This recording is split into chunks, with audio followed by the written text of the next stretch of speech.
Hello, and welcome to my lab. I am Torrential Combat Scientist, and I am back on Disco Elysium. Yeah. So, last time I didn't really know what to do. I still don't. But we're gonna try to figure that out. Oh yeah, I was gonna do this. Old Sylvie. That I need find a way.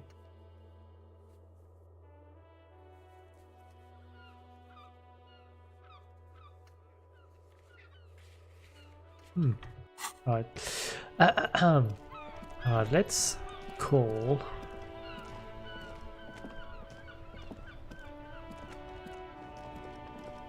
Inside, you see a set of steering levers, a radio microphone, a pull-out toolbox, and the soft glow of the fuel. This is Precinct 57. How may I assist you?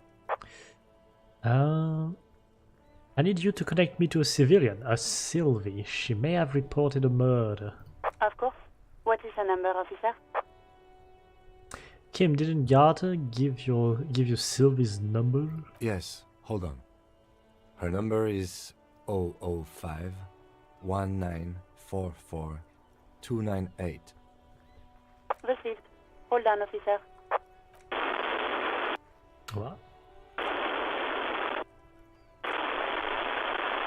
That's slapping a marching rhythm on your face. No, I'm not gonna do that. Wait patiently. Lieutenant Kitsuragi slowly begins to tap a little rhythm with his right foot.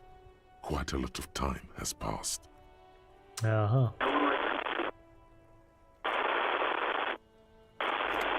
What is happening? Officer, I have Sylvie Oh. Malaika on the line for you. Yes, hello? A female voice greets you through static. It sounds like she's million miles away from here. Hello, this is the police calling. I have some questions for you about your last days at work. Oh, right.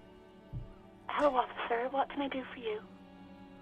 There is no resentment in her tone.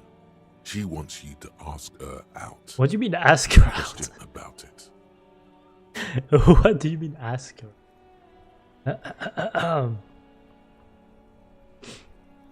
You quit your job at the building. Why? You mean, why did I leave the bar? Honestly, I'm not really comfortable discussing it with you, sir. Why not? Yeah, why not? You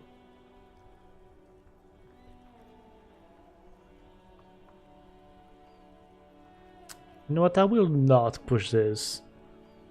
Alright, I won't push you on this. Are you ever coming back to work? Maybe, I don't know. I just know I have to take some time off right now. Uh-huh. So was it you who called the police? No, not me. But why didn't you call? Didn't the cops behind your workplace bother you? What? Of course it bothered me. But I thought the union already knew about the court. Oh.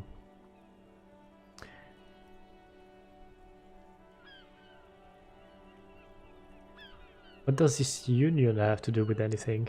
No one calls the police. The union would get angry. The union would get angry? What? What do you mean by that? You know, what the union says goes. People listen to them and they take care of their own, which is like everyone here. I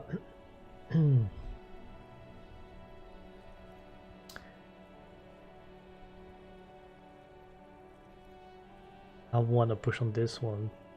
Tell me, why exactly did you let the cops hang in your own backyard for weeks instead of calling us? I didn't want to get in trouble with the others. Push her further. Show her the error of her ways. I don't want to go too far too. What others? The other people who live around here. Local people. I didn't want trouble. Okay, I understand. You don't live here. You don't understand. Squealing is frowned upon here. Everything is dealt with, well, by the union, internally. Please, I just didn't want any trouble. Okay. I see, don't worry about it, I understand. You do? What else can I do for you? So, do you know who made that call? No, sorry. I don't. Not a lot of people have phones around here. Copper thieves take the wires. Oh. People don't have the money to have the cables put in again. They use the union's phone, or the one on the coast. So the union has a phone, and there's one further down the coast. Got it. It was someone else. We'll find them sooner or later, officer. It just might take a while. Okay, next question. Yeah, go on. Have you seen my badge? Yes, I know who you are. You're a police officer. The law. My badge is missing, have you seen it anywhere? Oh, no, I haven't, sorry. Real policemen have uniforms too, by the way. Where's yours? Fuck you, composure.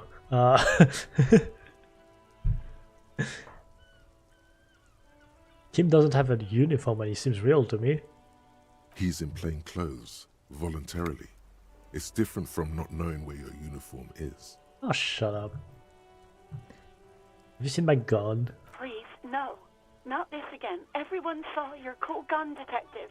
My cool gun? Showed you my gun? When did it happen? You were trying to impress some people with it. Everyone was eating and... She stops hesitantly, not sure if she should continue.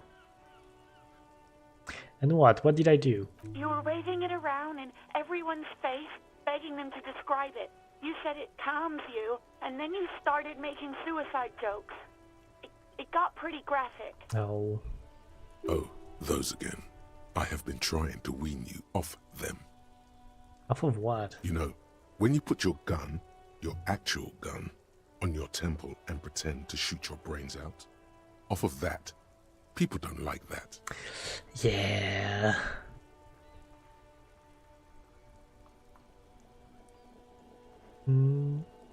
Yes, but what happened to my gun? No idea. All I know is next you were waving around money instead, saying things like big bucks cannot lie and guns can't buy money, but money can always buy guns. So I sold the gun. Is that what you're saying? It almost looked like you pawned it, but believe me, I did not ask. Oh my god. Have you seen my policeman uniform? Uniform? I never saw you in any uniform. You had your things on, the disco things. So disco things. Hey, do you? No, I'm not gonna say that. I think I got everything I need, thanks. I do hope so. Please, don't call me again. Bye.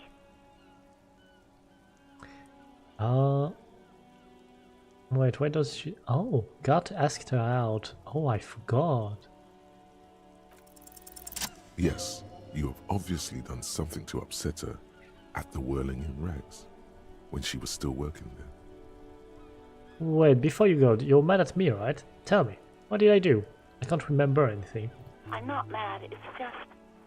You were so drunk and so emotional all the time, and then the skua thing happened. It just made me want to quit.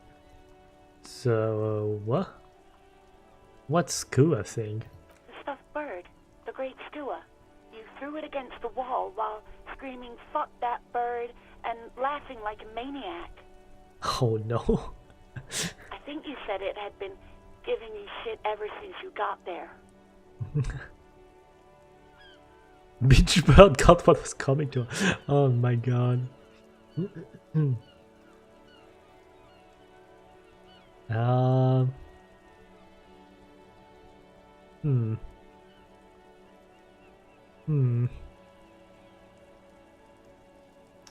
Why do I always end up screwing everything up? It was a pretty bird, there since I started working in Whirling. I really liked her. We call her Scotty. You're telling me that I was the one who made you want to quit? Yes, obviously. You were the worst client Oh I'd my ever God. seen. And I have seen so many assholes in this place. Oh no. I've had sailors fighting, union guys grabbing my ass, kids stealing booze. Once a guy was glued to the karaoke machine every night for 2 months. But you... I think I've heard enough. I bet. I think I've heard enough. But when I spoke to God, it seemed like he thought you left because of him. Wait, really? No, this is absolutely not true. I like Guard. I really do. Didn't he cross the line when he asked you out? No, I was actually flattered. I've always liked him. It was just bad timing. With the corpse and all that. Right. There's a pause. You can almost see her on the other side. The telephone cord coiled around her index. I didn't know what to say to him later. Then you came and destroyed the place. So I left without explaining. I should have told him maybe. I can tell him. Okay, but please don't mess it up. Please don't take out your gun or something. I don't have my gun. Right, thank you for talking with me. Take care. You hear a sigh of relief on the other end of the radio. Wordless, the call breaks. Then the already familiar voice. Anything else I can help you with, officer? Could you run a serial number from a pair of armored boots for me? Sure, officer. What's the number? And the make of the armor, if you know it. That. I don't I'll want to read contact the that. ICP database immediately. Call back tomorrow. Hopefully they'll have dug up something useful by then. The International Collaboration Police, ICP, is an inter-Isolari law enforcement service, the crown jewel in the moral intern diadem, alongside EPIS and the coalition government. Sure. I'm done with the radio for now. 57's over and out. Her voice disappears into the void. In the cabin, you see a set of... Yeah, I don't care. Close the door. I started raining. Shit. Hold on. I haven't checked out what's down there. Ancient fountain. It doesn't pump water anymore. There's a tree in it.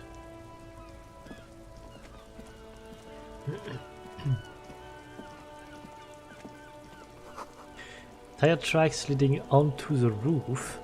The slush and rain has almost washed them off. Oh.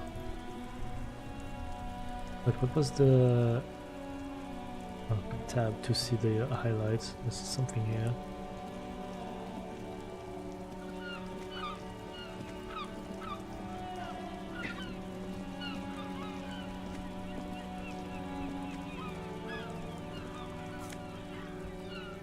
Oh, yeah.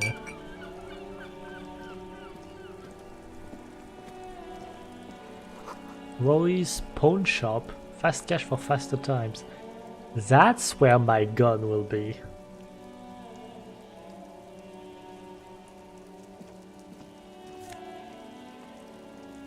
Fingerless gloves? Why not?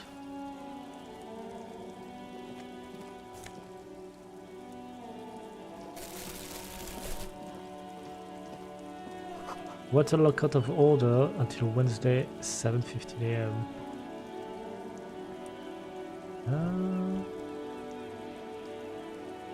Hello, sir. G'day to you, officers. A burly man hangs out by the waterlock, carving up a generous serving of salami with Salami? an old hunter's knife. Hell yeah. His eyes are fixed on a man stranded on the other side of the waterlock and on an enormous billboard that has fallen down into the canal between them. First things first, what are you doing here, man, on the waterlock? My friend Barry the Butcher is stuck on the other side of the waterlock. Oh. I'm keeping him company and eating his salami. Now that's... From the nice. corner of your eye, you see a man in a yellow shirt and grey overalls waving at you from across the canal. He seems disappointed about the wreckage on the waterlock and the salami. Very good stuff. Anything I can do for you, officer? Man on the waterlock picks the skin of a slice of salami and takes a sizable bite. Right? Do you know what caused this wreckage? I wasn't here to witness it, but those look like tire tracks on that sign. Weird, huh? Then again, plenty of daredevil drivers in Rivershoal. Too bad it also takes a year and a day to repair anything around here. Especially a waterlock. The rest of the coast is closed off till then. Do you know what's further down the coast then? Well, there's the fishing village, an abandoned fish market, a bizarro church. Not much use to the congregation, though. There always seems to be something wrong with it. Thanks for a moment. Yeah, not really much else. Just bombed out ruins. Can I have some of that salami? Sure thing. Want some too, officer? Why not? The lieutenant ponders the offer for a moment, then decides to go for it. He takes a slice of salami from the man and chews on it. Alright, bye. A couple of indicator lights are missing from this control panel. Loose wires dangle from the now vacant holes. In the middle is a lever. Beneath it, a small metal plaque. This panel usually closes the waterlock, turning it into a bridge that lets you cross the canal. But there's a crashed salmon and butter sign in the way. Pulling the lever probably won't do anything. Probably. So let's pull it. You pull the lever all the way up until the metal clicks against the contact pins. You hear a soft clunk. Then nothing happens. I figure I'll try. A spring brings the lever back to its original position. You still need to close the waterlock to get across the canal. Some other way. Wasn't there a sign over there saying functionality will be restored on Wednesday morning? Yeah. It's fine. Wait, I can butter sign down. Can I do something A with it? crumpled billboard reading, Samaran butter soaks in the canal. Two ugly lines mar the bright countenance of the blonde boy depicted. What is samurai butter? Whatever it is, the boy on the billboard seems very happy about it. Goat milk and butter.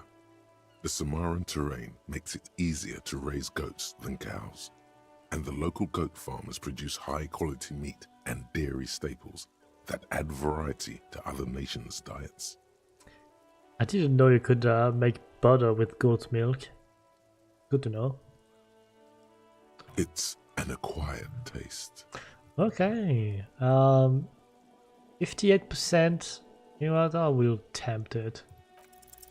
Judging by Oh, the yeah. size of the impact and the parallel lines of burnt rubber, the cause was probably a motor vehicle.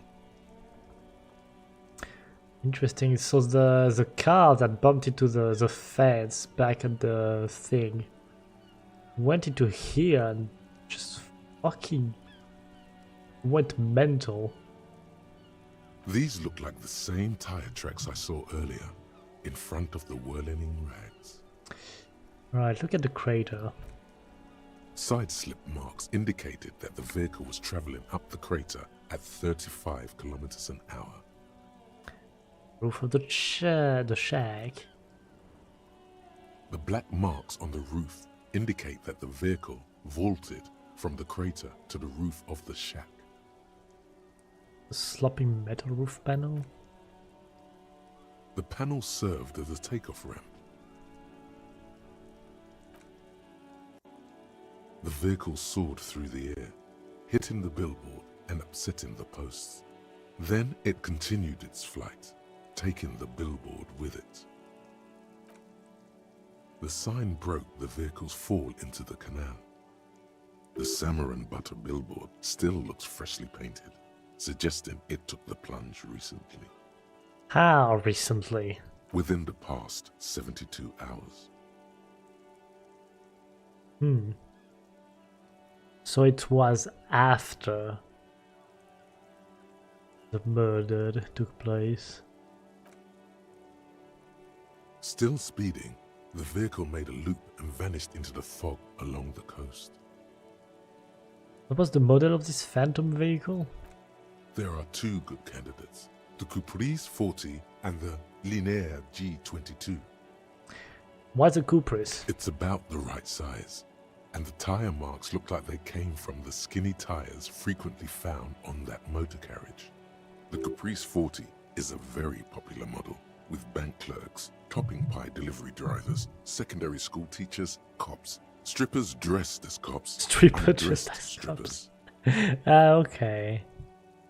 And what do Linear now? Very sturdy but light motor carriage, more likely than most to survive that jump. The Linear G22 is not a particularly popular model due to its peculiar proportions, which the manufacturer's design team probably thought about for too long. Yeah, what now? You'd have to follow the tracks to be sure. The lieutenant looks on, waiting for you to wrap up your analysis. Nope, wants to talk. Any theories about what happened here? I guess it's done at this side. Some top shelf shenanigans. I want to meet the driver and shake his hand. But yeah, it looks like someone was in a real hurry. What kind of car do you think it was? Do I have to choose?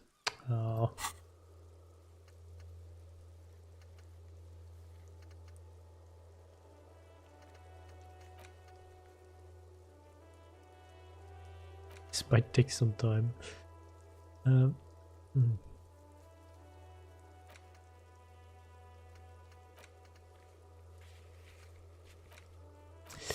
Right. I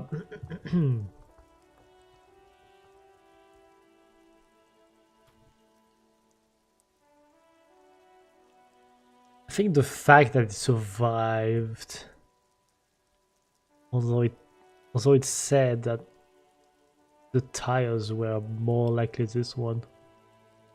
I'll say this one then. That's quite likely, from what I can tell.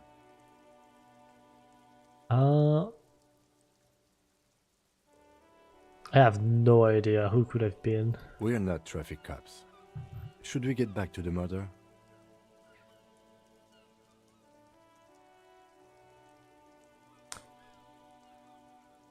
Jacob Hill?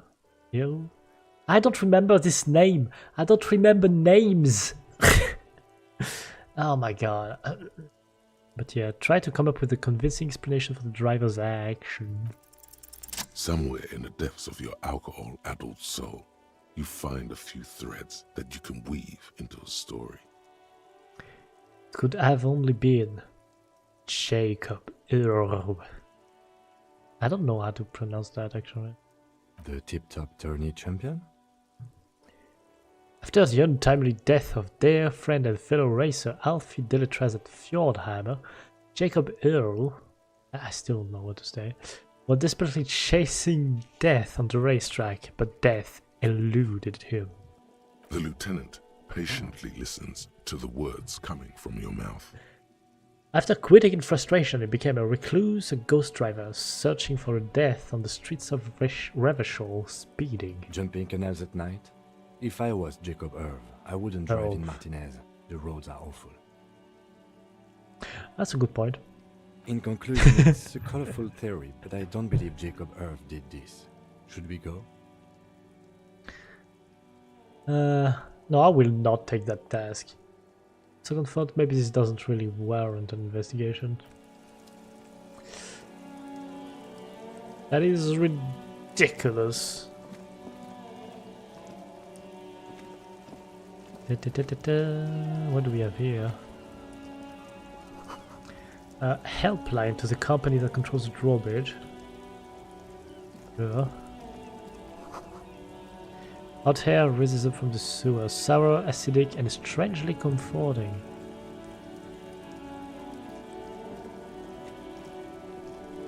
I'm gonna be rich with all those bottles.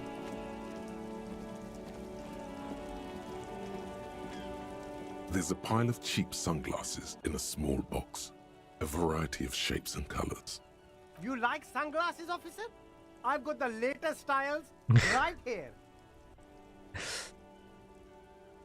You know what? Why not? Try the shades. Abort. These are hideous. What's more, they don't even fit your face. You can feel them pinching your nose and chafing against your brow. Of course, it's an Indian. How can you tell it's an Indian? You cannot tell. Damn, officer! You look like a mega secret spy. Very secret. They're practically made for you. I'll let you have them for The way it talks, I 2 see. real and 50 cents. 2 real? No, that's too much. They're perfect for concealing your bloodshot and baggy eyes. It's going to be very difficult for anyone to take you seriously with these things on your face. Two very conflicting argument. No, you are definitely not buying those. Okay, you're right. I'm too sensible for those. Are you sure? But they look so good on you. You should think this through, officer. I'm gonna look for the box. These are all boring. Boring third-rate ho-hum sunglasses made of cheap Ceraise plastic. The kind of plastic that melts in the sun. Ooh. Those UV stickers are almost certainly just there for the show. If anything, these lenses probably direct more UV light into your pupils. A UV magnifier. Freaking cheap glasses, I see. These are all first-rate sunglasses. Premium design, super material, very cool. UV resistant. These will definitely keep your eyes safe and cool while doing your dangerous police work. Sure.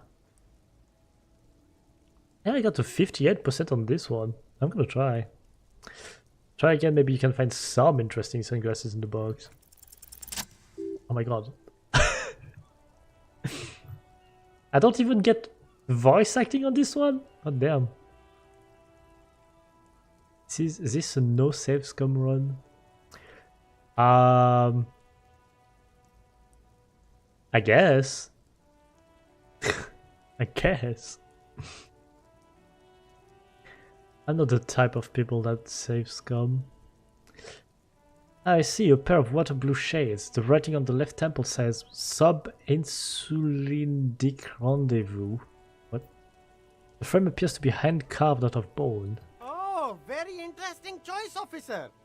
Very high culture. In for a wild ride. I know. For the first time, the street vendor's voice trails off as he watches you inspect the glasses. Try them This is on. how a sea monster sees the world. You've become a sea monster. Giant, hidden, and strangely tender at heart. All is blue. Wow, officer. You look so cool. The street vendor has picked up his pace again as you observe the world through deep-sea tinted lenses. And they can be yours for a mere 3 real. My 3? regular customers have passed them all up because they've got no taste. But you found them. Kim, what about these? The lieutenant tilts his head and steps back, eyes narrowed in a thorough examination. It's a case to him. Aha. You look like a musician. Like a blind musician. But you could do worse. Take them if you want. A blind musician. Well, I'm not gonna take them then. I don't like this.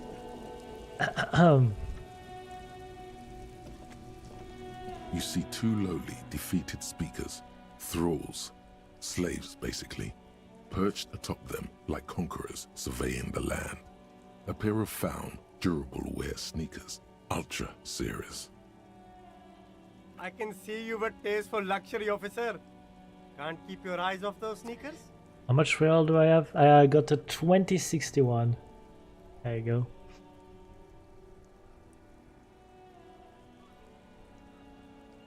A pair of found ultras.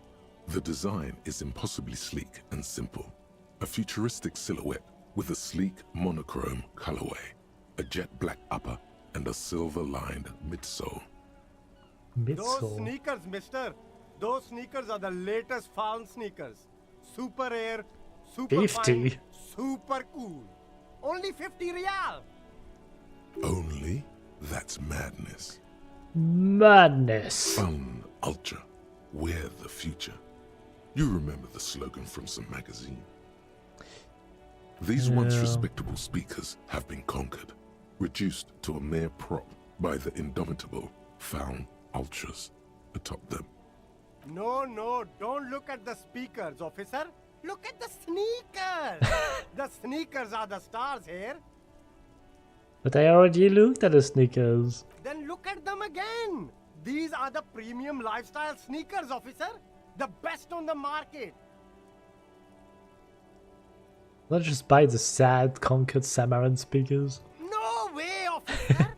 These aren't for sale. They're bad speakers. Low-fi socialist junk. Ah.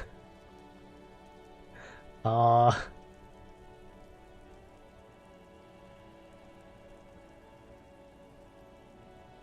I need some speakers. Well, if you want them, He pauses for a moment, calculating.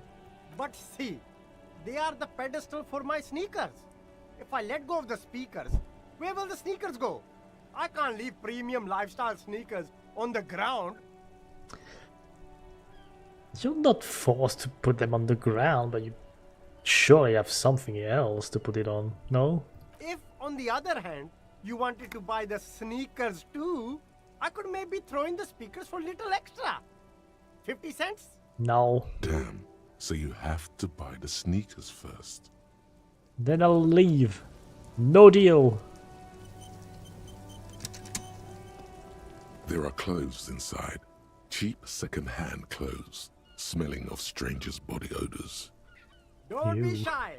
These are premium class clothes. Good quality fabrics, best retro design. Save the economy with your style, officer. You know what? I don't even want to browse through this. Let's leave. Let's just leave. I don't like this guy. Wait. There's the pawn shop I still haven't gone in.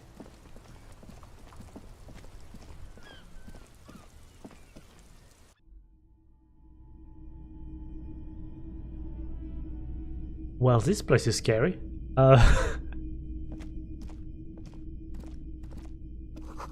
kind of machine, an antique cash register.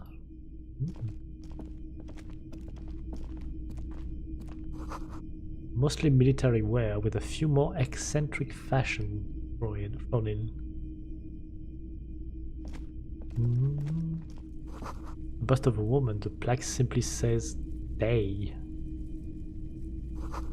The dark, a film projector is whirring away. Right. What is that? A typical Martinez streetlight sits among assorted floor and table lamps.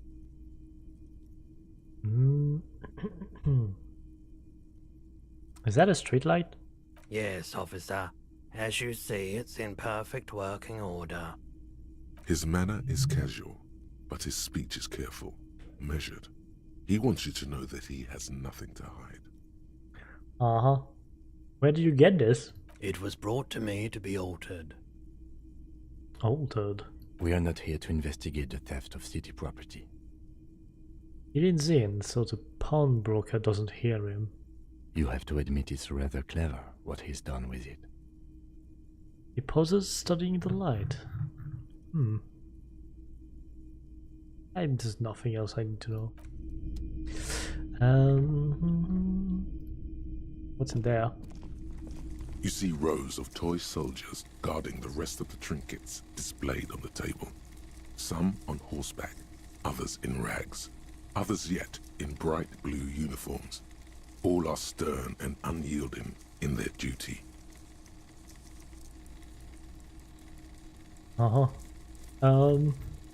Like the knights on Big horseback. men on big horses, clad in lamella armor and carrying flintlocks, The kind that would mow down a line of enemy soldiers in the blink of an eye. Who are they? Franco-Nigerian knights. I used to be very serious about these guys. Blue They're not all uniforms. blue. These figurines also wear gold coats and caps, complemented by orange trousers. They are variously posed, wielding swords and rifles with bayonets. Wait, this looks like Rene, the old guy who was playing pétanque. This is what the loyalists looked like, yes, at first. Then they wised up and got camouflage. Camouflage. What exactly are these? Which ones? Ah, royalist soldiers from the time of the Revolution. The uniforms are painted a bit too brightly, I suppose. Too brightly. This set of soldiers isn't meant to look impressive. A few have rifles, but most of them carry pistols. Some even shovels and tall sticks. Are these even soldiers? You're probably talking about the revolutionaries, yes? Yes, they are soldiers, revolutionary soldiers.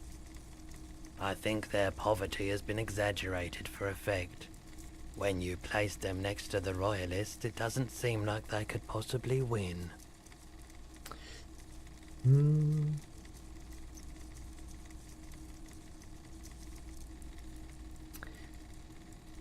I guess...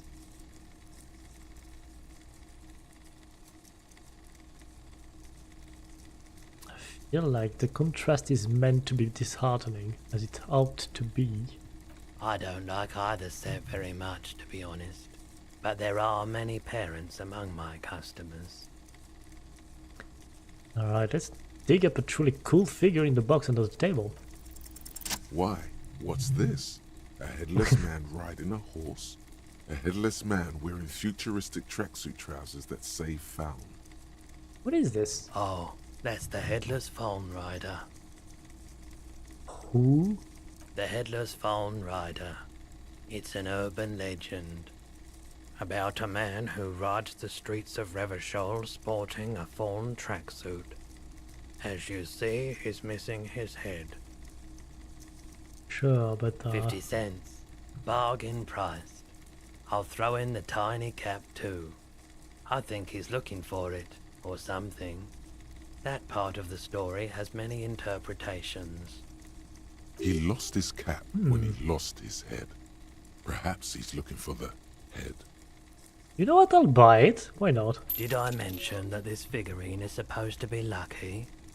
Always carry it with you. Lucky? Well, that is my lucky day then. Look at it. Plastic headless phone rider sits atop his squally plastic ball, posture indicating either desperation or pride. There's a set with the infamous phone cap for which he lost his head. Yeah. I have a few clothes on me.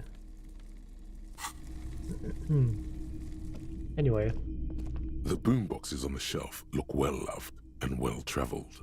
Chipped, dented, they stare at you with the unblinking eyes of their tape reels. Stand on the tips of your toes to see more. One especially catches your eye. Deep gold and amber plastic with a big old handle on top. A classic boombox that says Stereo 8 approved. Just make sure it works before you buy it.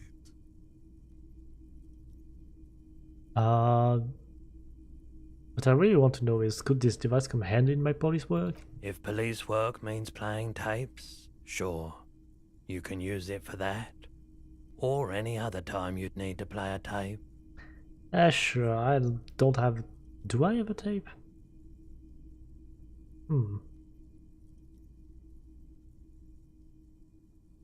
Are you sure this is all in working order? Absolutely.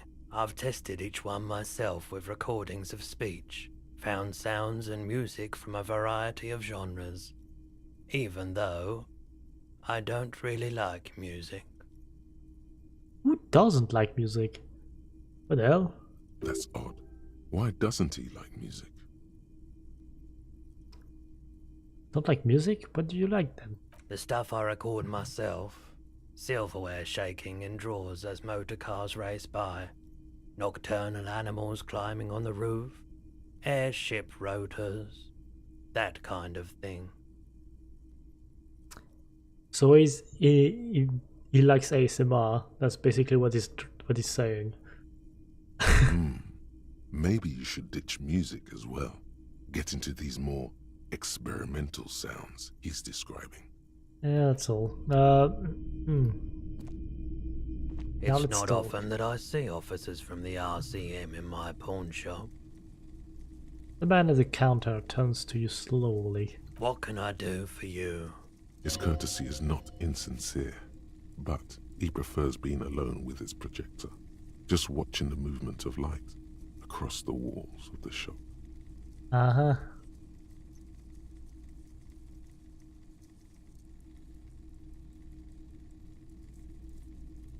Yeah, it's shameful how insufficient the police presence is in these parts. I haven't had any problems myself, though some of my customers have complained about inconsistent law enforcement. Who are your customers usually? All kinds of people come through here. Locals, travelers, people looking for a deal, people looking for a keepsake. People who are terminally bored. Terminally bored. As you can see, I have a wide selection of goods for everyone to choose from.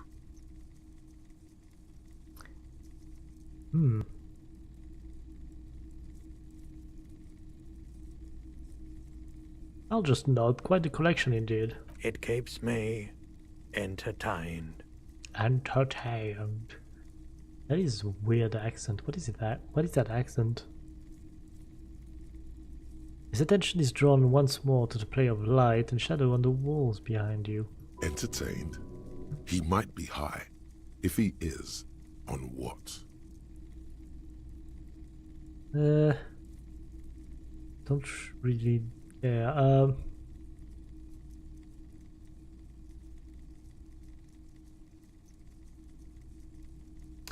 By the way, do you happen to have any guns, like the ones carried by officers of the citizens' militia? Someone else came here earlier today asking the same question. I promptly sold her the gun you pawned a couple days back. I'm sorry, her?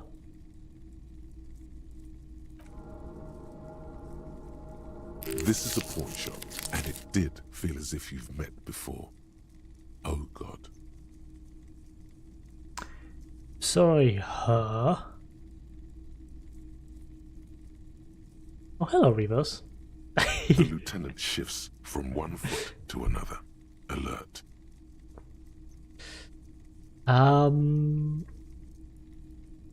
Wait, I sold you my gun? You were adamant about getting rid of it, officer. Said you were undeserving of a service weapon of the Reeeeeeeee citizens' militia. And I don't like keeping guns around the shop for long. Off the charts photon emissions. The unhealthy kind. Uh-huh. Was the buyer a policeman too? She didn't seem like a policeman. Although she kept referring to herself as a pig. Which was odd.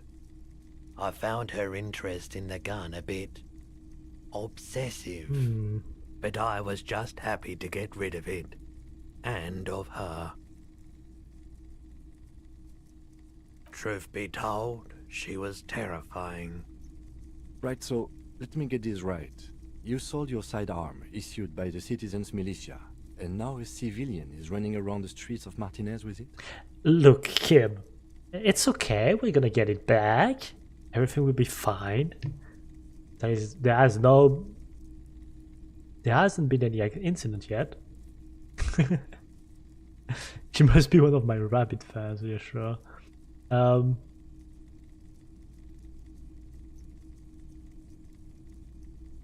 Maybe she's a vigilante.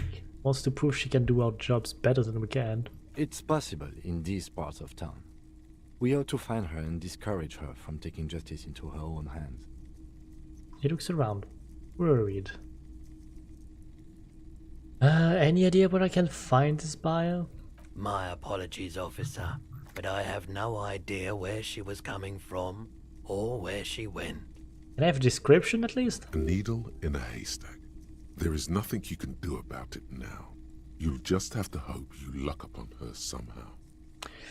Alright, at least now I know how I lost my sidearm. Let's talk about something else. Of course. Do you know anything about the traffic menace on the loose? Traffic? I'm sorry, officer, but I don't drive. But didn't you hear it when the traffic menace drove over your roof? Now that I think about it, I do remember hearing a thunderous noise the other night. Some kind of powerful electric vortex hitting the shop, and then moving on. That sure narrows down our list of suspects. Does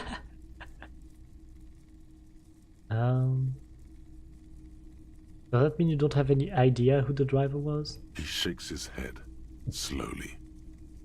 Okay. You might be able to aid our investigation. I doubt it, but I can try and answer any questions you may have. Know anything about the recent hanging? I do my best to keep my distance from all manner of butchery. Bad for business, bad for everyone. He doesn't know anything. I think you could help me get a corpse out of a tree. The corpse behind the hostel, I assume. I don't have a truck with a mounted platform or anything of that sort myself. Ask around the harbour. There might be some workers there who'd be willing to help. Yeah, or not. Actually, that's what I got. The pawnbroker's gaze is already fixed on the dancing colors. Alright, bye.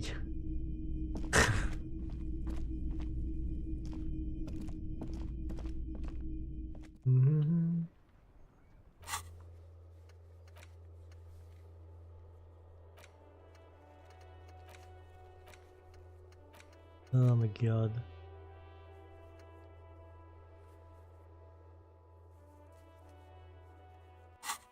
Oops.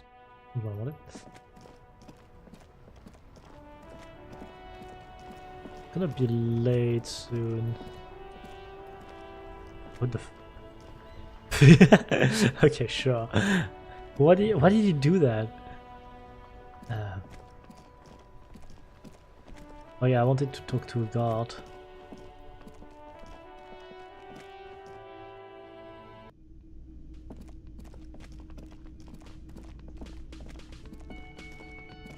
Can I help you? I talked to Sylvie. She left because of me, not you. Wait, what? But what about the bird? The bird? Yes, the bird. I found it lying on the floor with a broken wing the morning she left. She didn't break it. I did. I threw it against the wall. You broke the skewer! His face is flushed with emotions. A rash covers his neck. I assure you it was him. Why on earth did you have to break the skewer? That's... you tell me. No, it's a mystery. I can't believe it. I was so sure it was Sylvie. Even worse, I thought she was trying to send me a message. Symbol of hope and all. A tender type of hope. Something stirs in you. Perhaps this is why you broke it. Uh-huh. All right. Did she say anything else? About me, you know? Did she say anything about me? She said she was flattered. It was just a bad timing. Really? I should give her a call then. The man doesn't know what to say. He wipes his brow and stares at the counter. Thanks, I guess. Was there anything else you wanted, or...? We're gonna skip point. No, it's okay. What skill point should I get?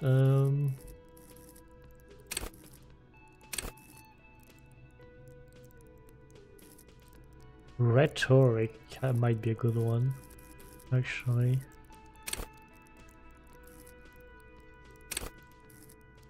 Composure, To facing. Went to facing it up as pick locks and pockets. Reaction speed. Be good too.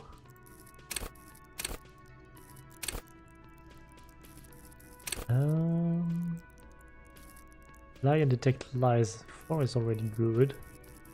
Need to change that.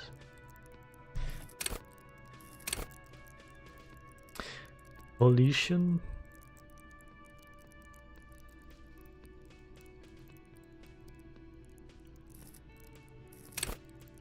Pain.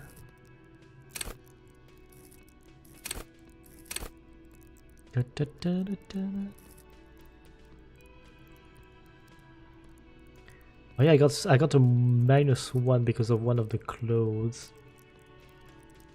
Might be good to put it back to 3. There you go.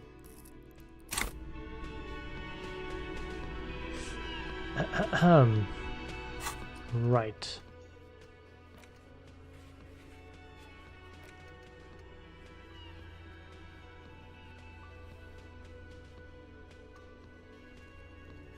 Oh yeah, I didn't ask about the competition.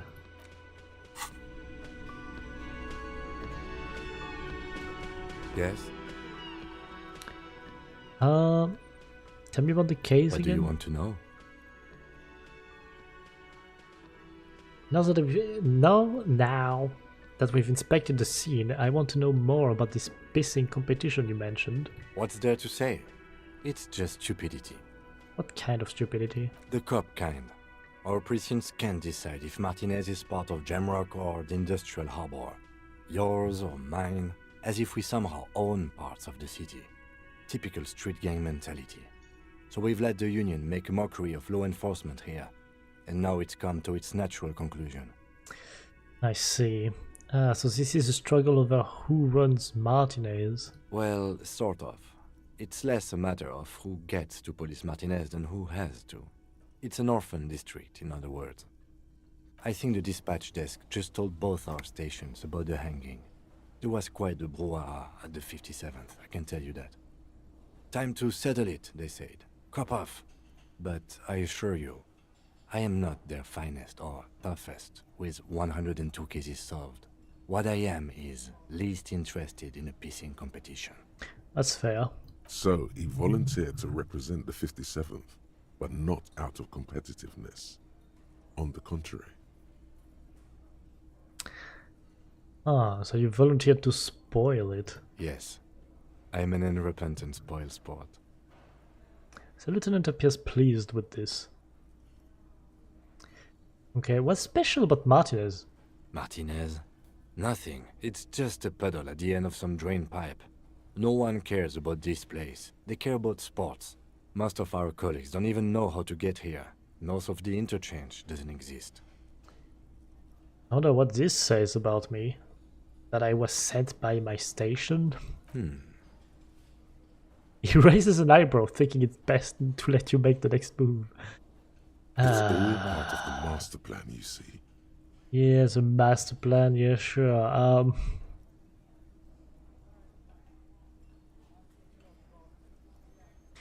Gonna be a case solving machine, sure.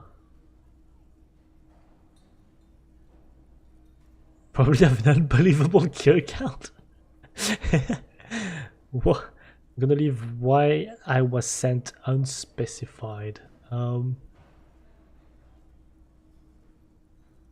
I don't know which one I should say. I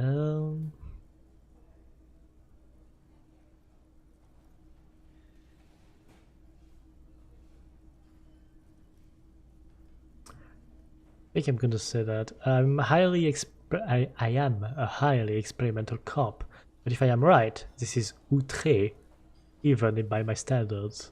Really? The eyebrow gets raised one more notch.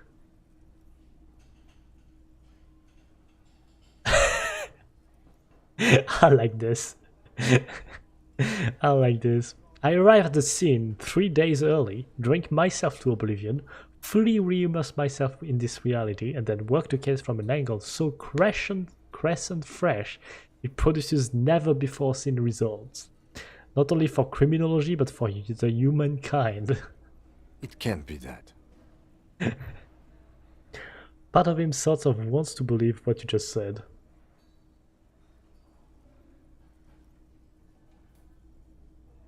Of course not, I'm just a drunk, the center drunk. Are you sure? Who could say it's not true? If you really don't remember anything, how would you know? We should move. He got a point. Okay, enough. Yes, it's a wholly pointless matter. Forget I ever mentioned it.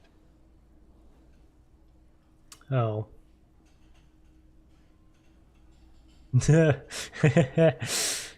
It's about suicide, I see. No, why did the 41st send me? Look at you. It's because you're a failure.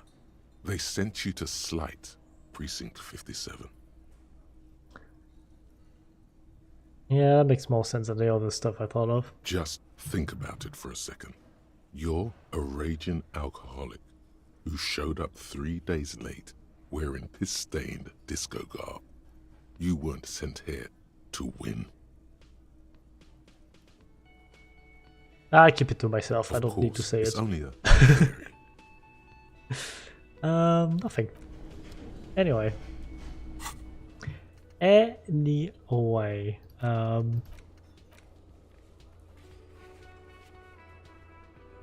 Not there today, but likely they want to show up. Okay.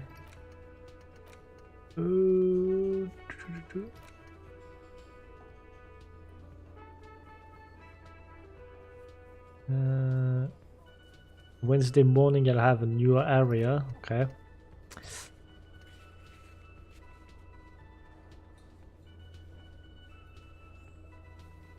I have to go to the apartment 28 if I remember where it is. Oh, pawn. Hello. Quack.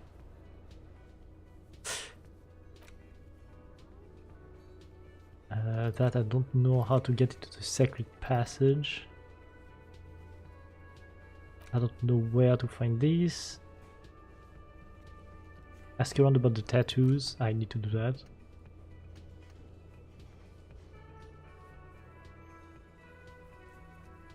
I need to find my badge.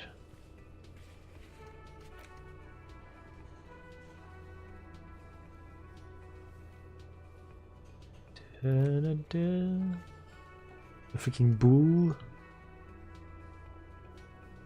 This is the harbor. Okay.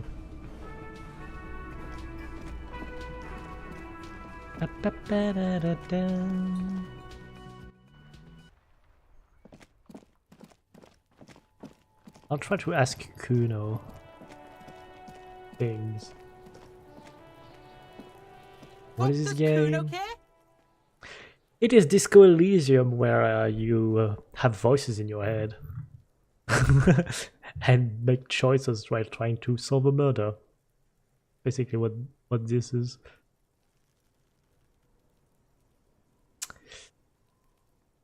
Oh, back down from Kuno. That is low. 8%. I cannot do that. I have more questions about the crime scene. Yeah? The Kingdom of Kuno? The fuck do you want with it? This ladder, ever climbed it? Look at that fucking shit! You're trying to get Kuno killed! So you would say that ladder is unclimbable? Fuck does Kuno know? Kuno's not a fucking acrobat! The lieutenant takes a quick note in his notebook. It's a trap, Kuno! Don't climb it, Kuno! What's in the greenhouse over there? Dunno. Kiptas gardener used to work there. Kipt is a pejorative term used to describe people of South Seminese or Areopagite descent. It used to be a common first name among the Areopagites of Ilmara. Not so much anymore. I haven't heard Wuklabat, but I heard a lot about him. Or her. I actually don't know. Hold on, the gardener used to work there? Yeah, that's what Kuno said. She couldn't handle the heat, so she took off. Kuno can take it. Shit's nothing to Kuno. You mean the young woman by rolling in rags, that gardener? Look, Kuno doesn't explain shit. Kuno just says shit. He looks you in the eye and nods as if agreeing with himself. Yeah, her.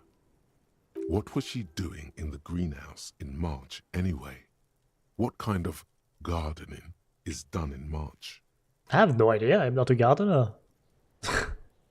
I should ask her about that. Yes, it seems suspicious. You don't like things being like that. Suspicious. Alright, I might have questions later. For now, let's talk about something Yeah, whatever. else. Kuno doesn't give a shit. Kuno doesn't fucking care. Freaking Kuno.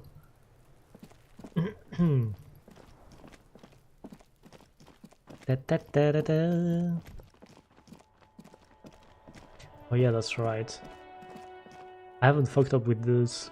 An old call box with a matrix of push buttons lists all the companies in the East Delta Commerce Center. It's time to call random people. An off-key melody starts playing after you ring the doorbell. Then a woman picks up the receiver. Kuno, please stop calling here. Grown-ups don't have time for your stupid games. She thinks you're the gremlin child. The gremlin What would he say to this? I'm not gonna try to impersonate Kuno. Come on.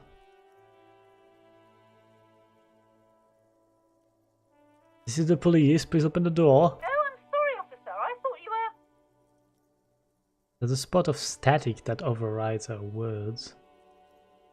But the doorbell is broken, and the bookstore shouldn't even be on the list anymore. So I can't help you. Please don't call here again. Thanks. Ah, interesting. A single beep indicates that the line has gone dead. For fear means it wasn't Luklamet. Okay. Andrew Orlando Hare, You ring the SCA. doorbell, but no one answers. What an ominous name for a hair salon. Doesn't bode well for anyone's hair. Sure. Artemitus Boxing for Young Athlete and Gym. All you hear is static, but no one answers the call. 24 hours window. You ring the doorbell, but nothing happens. Sure, I'm as fashion atelier. You wait for a minute or two, but all you get from the call box is silence. No one answers the call. Labyrinth's taxi, the rest has been burned off. Looks like someone has melted half the plastic off with a lighter. The doorbell doesn't work anymore. Slipstream SCA. You hear static from the intercom speaker. It sounds as if someone has picked up the receiver, but isn't saying anything. Hello, is anyone there? Yes, hello. This is Tricentennial Electric. That's so weird. This is a woman's voice, crackling and fragile through the static. Have you come to place an order? She sounds almost antique, as if her voice was being played off an old wax cylinder. A receiver must not be working properly.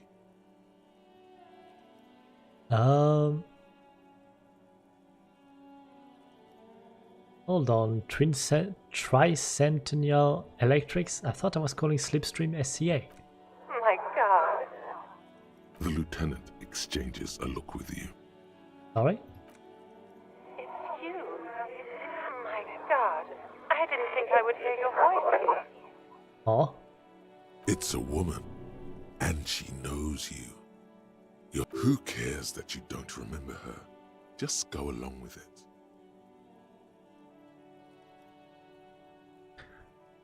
Crawling back into your life. I'm gonna say that. Yeah, it's me. Here I am again, crawling back into your life. Michelle, just please.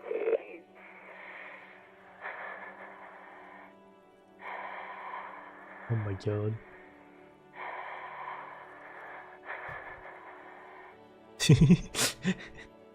Why did you even call? I don't understand. You've been gone for months. I thought you didn't care. Me if we were voice calling? What are you talking about, Reverse? You cannot possibly have that kind of shitty mic. Creepy breathing? Oh.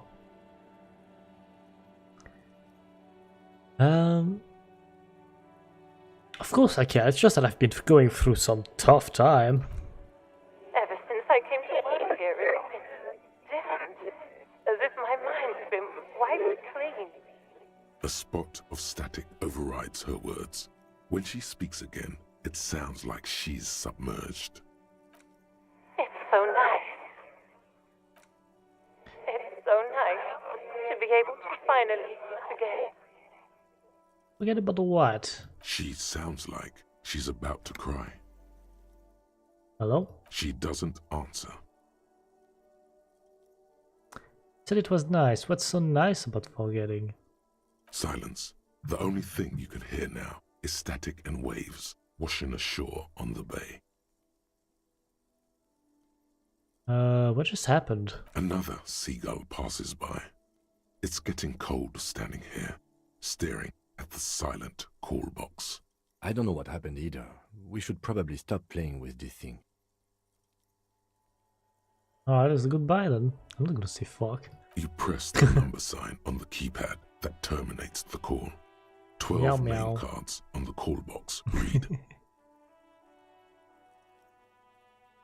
Meow meow. 17%. Damn. Fortress Accident SCA. Silence. No one's home at Fortress Accident. Ravachol Ice City. Silence. No one answers the doorbell. The Whirling in Rags. Nothing happens after you ring the doorbell. They don't want to talk to you. They don't want to talk to you. Wow. Is Delta Pinball? Silence. No one answers your call. I don't quack all the time. Quack a lot, but not all the time. I wanted to do something and I forgot. What did I wanted to do? Oh. Oh, right. Talk to the gardener. Hello again, officer. How are things? I've investigated the body. Shouldn't be long until we get it down. Oh, okay. Thanks for keeping me in the know, sir. It's like Project Zomboid HD. Not really. Tell me, what exactly have you been doing in your greenhouse in March? Well, this might be the last snow we get. At least I hope so. Snow has nutrients in it. Helps everything green up in the spring. At least that's what my grandma always told me. Nutrients in snow? I have doubts about that. Yes, think about the cute grandma, not the weird snow. What? Fuck you, drama. Squint your eyes and look at her intently. Stop looking at her. Look around. What do you see?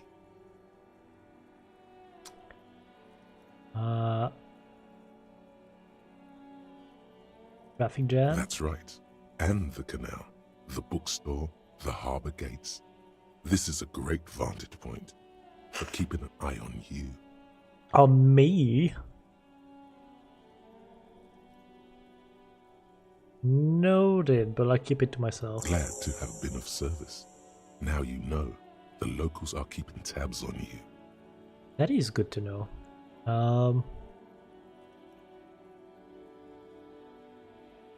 What is this fuck the police business? Excuse me? She doesn't understand. She's uncomfortable. Maybe you should drop this line of questioning.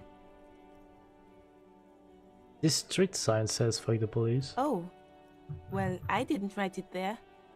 I'm just sitting here. It's alright, I didn't mean to startle you. Okay. No, I don't need directions.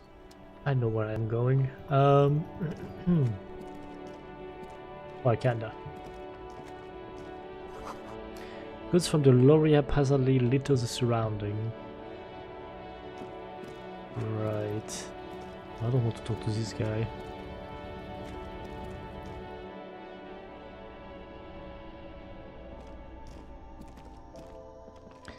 The tear machine stands in the corner. Your bottles clunk into the machine. Only 70? And the money appears with a satisfying jingle.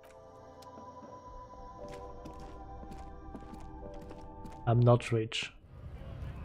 I only have a 2081.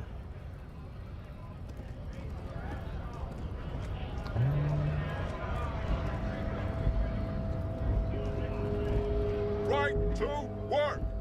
Right to work! Shame on you! You don't have any tips on how to punch a guy out, do you? Say a really big race theorist guarding a button? Not before you get in there and get your ass whooped. Learn by failure, I always say. He might have some advice, but you got to at least try to fight Measurehead first. Return if you fail. Yeah, but that might kill me, you know?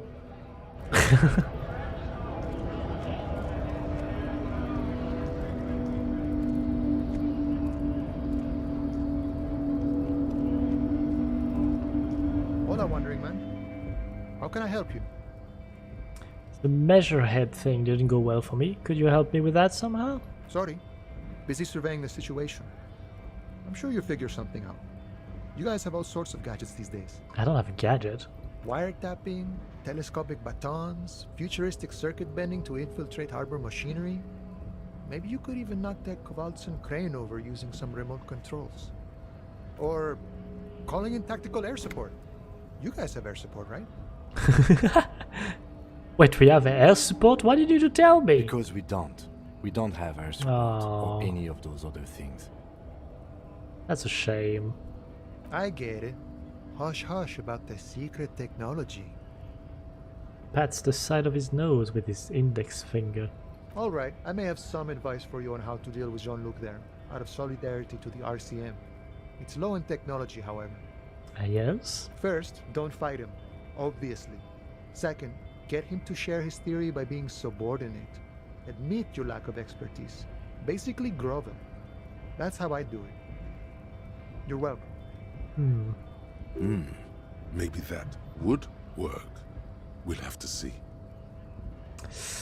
Alright, okay. You know what, I'm gonna try. Why not? But I'm gonna save before. I don't want to die for nothing.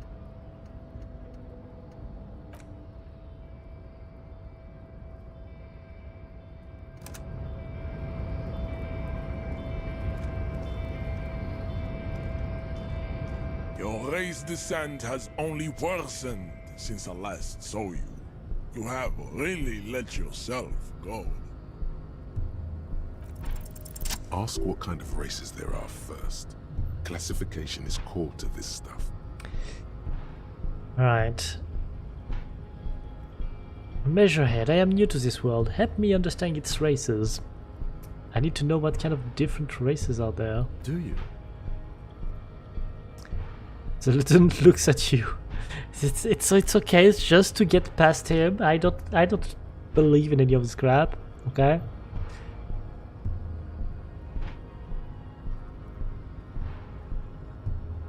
This is for the thing. The lieutenant looks toward the harbor's electronic door, and then to you.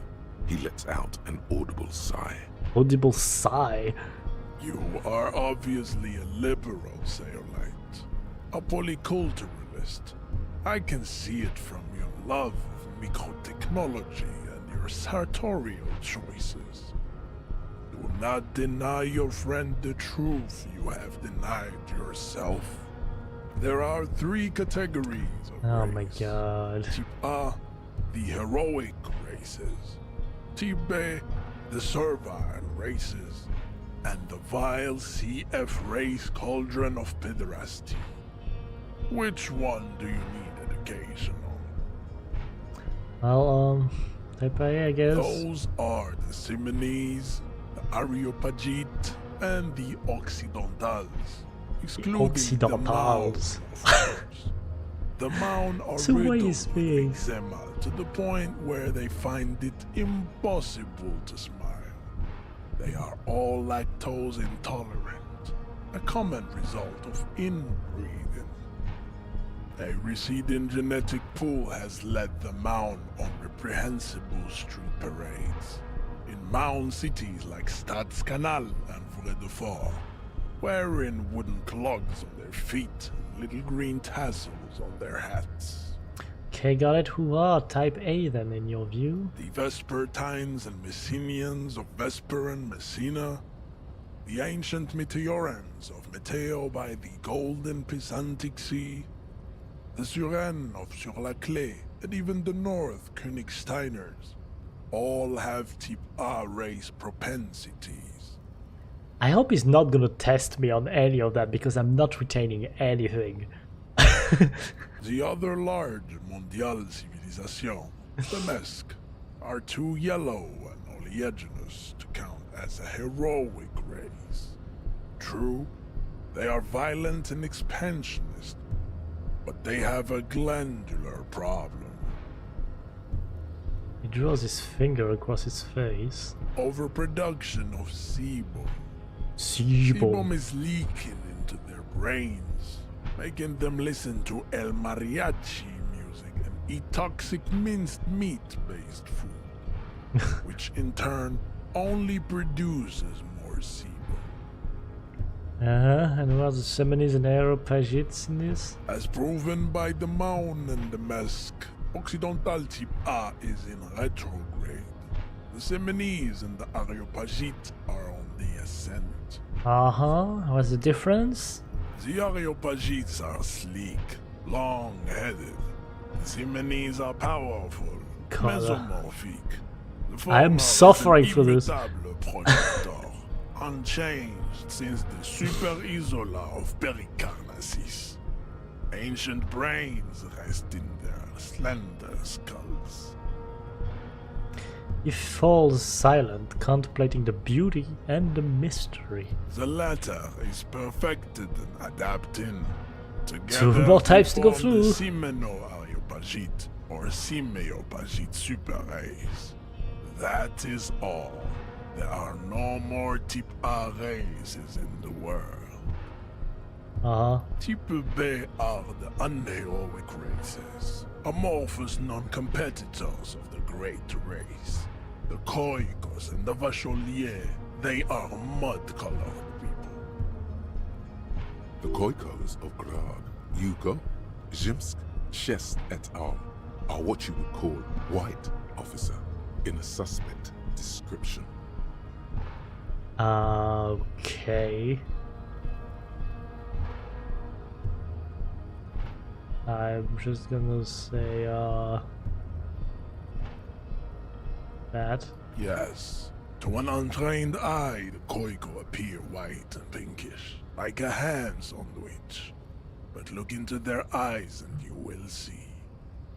They are of an indistinct color, and so is their skin. Unhealthy, muddy, and ashen. Pinkness is a racial Oh my god, how quality that much has to be earned things do through you have to say? centuries of advanced ballistic warfare and cultural domination that the Grad people have undergone for drinking Al-Rul and smoking the degenerate tobacco herb, and for eating potato. The Khoiko, the countless micronationalities of Grad, are all inexplicably obsessed with potard. Potard. The only thing they like more is dividing into microscopic states, like political amoeba. The Vacholians, halfway between type A and the racial cauldron. Too mixed to know right from wrong. You tried your degenerate little revolution. which was the single greatest failure committed by humans in our 82,000-year history on this planet. Is it 82,000 years that we've been recording history? You have very little idea of what is happening, but that seems a little off. Does seems a little off. Go away, stupid political thoughts, yeah. The revolution came to Ravachol from Grad in Zaraz-ridden potato carts. It is literally an illness, a prion disease that leaves the parietal and frontal lobe ridden with holes. A soft, sponge-like mass of dementia, hallucination, and paranoia. The revolution is fatal. Oh my god, please shut up. A hereditary prion. Please shut up. Passed from the Khoikhoi to the Occidentals. But not sexually. Probably through trade routes and potate acid, the prime component of the potato plant. Enough of Tibet mediocrity.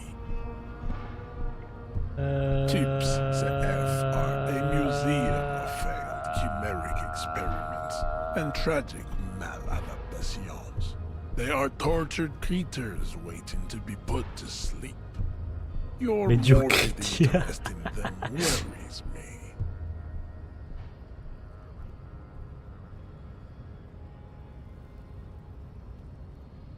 Yes, better not to go into it. It would be cruel to entertain ourselves with their deformities. We might able go through. Races you needed education on. Now that we've been through all of the types, do I understand advanced race theory? You understand nothing. Yeah. To solve the great race enigma, you have to first ask yourself, what is the race enigma?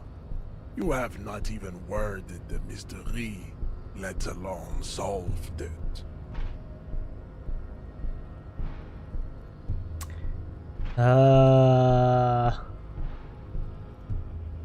Fucking no. Will you help me get that body down if I do? We will see. Access to the Union is important for our investigation, but there may be another way in, without becoming a race theoretician.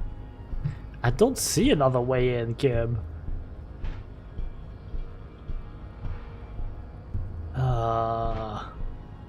But I really don't like this. I'm gonna decline. Lost, though. Buckled away at the last gate. This is why your haplogroup will never rise from the ashes. Now, I need to luxuriate in the private company of my bay. Leave me. Would be your first hater? What the hell are we us? Let's discuss something I else. cannot possibly imagine what else we have to discuss, Tibere Vacholian. Your love for disco music and venereal disease? Let's fucking leave. Because I have no way of actually go through here, man, but I need to. Ooh.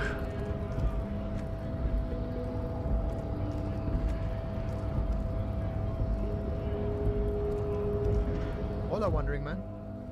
How can I help you? Cannot help me.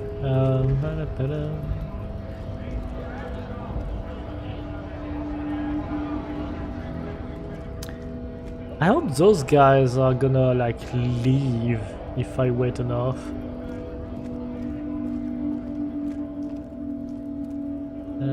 But yeah, what does this guy have to say? Welcome to it.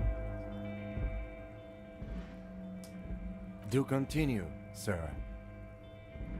Come on, man. The hooler. It's just a greeting. A greeting. A diverting. I know exactly what you meant. You think my kind doesn't belong here, that I should watch myself and behave. You're suffering, it's okay, Reverse. But you see, I'm an officer of the RCM. It's actually my job to make sure you behave. I would advise you to remember that. Silence. The air between them becomes tense. Your partner needs backup. Now's your moment to shine.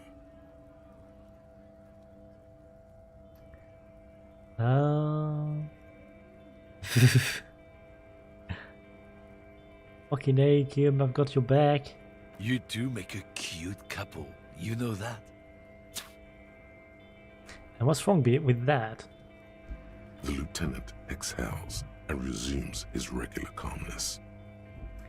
Now that that's settled, we have a couple of questions. Whatever you say, officers. Decay. He waits impassively, cigarette smoldering between his fingers.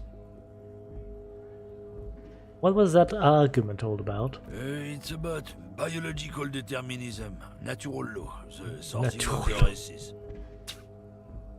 Oh my god. Not the most popular topic nowadays, with a coalition in charge, you know. You might want to change the topic. That is, bury your head under the sand like common sheep.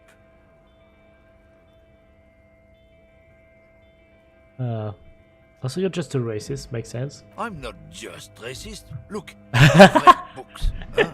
The science of racial theory has all been proved, even if some people don't want to accept it. Oh my god. Oh my god. People who've studied these things say that you and me are superior by design. So, naturally, we Occidentals should be in charge. Obviously, you can see the merits in that. No, there's no obviously.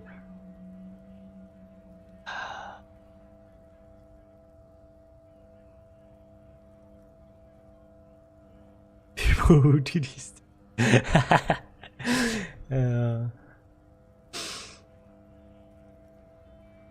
Alright, I've already made up my mind. Want to hear it? Oh?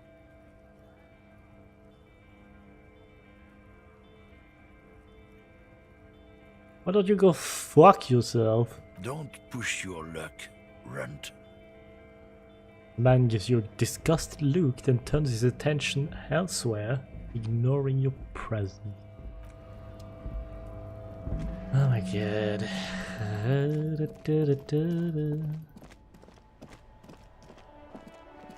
Right, I'm not going through any of this freaking stuff. Call Alice back in the day, okay.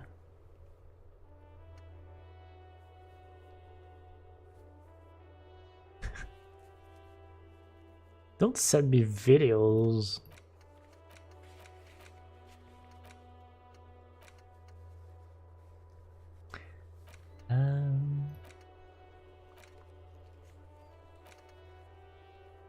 Yamiru. Yamiru.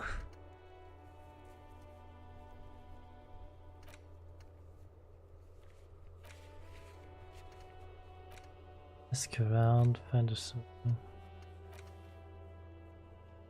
Still not 21, so I can't do that.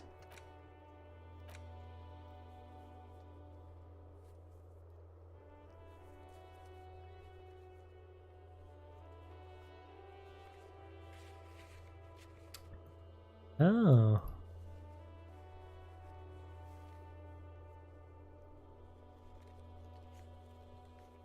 You know what? I should have tried to put more in physical instrument, actually. Would have been nice. Okay, you know what? I'm gonna back down. Ooh. What was that?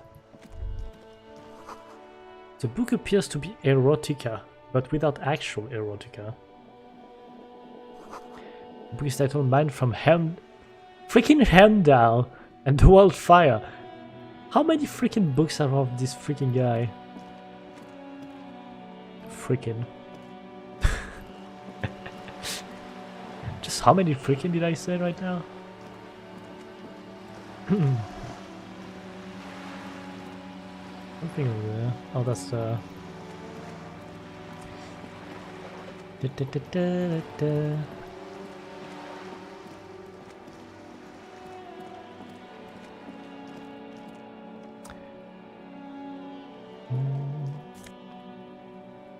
Ooh.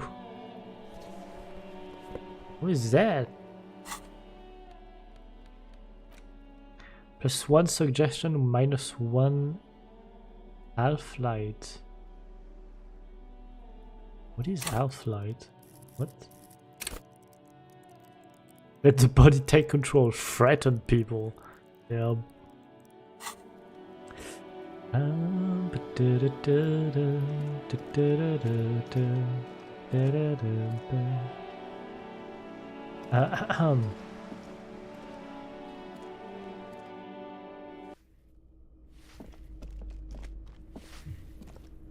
Give me a moment.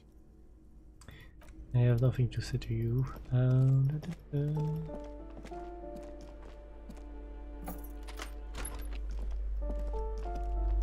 The woman that was here just went away.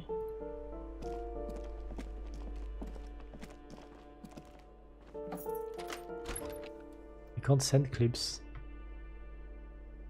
What do you mean you can't send clips? You can. Think.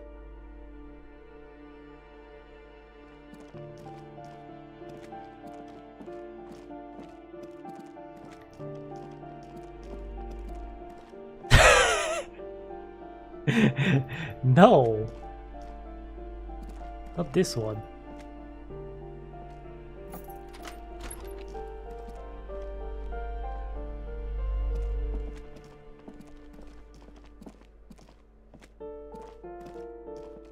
It's not facts.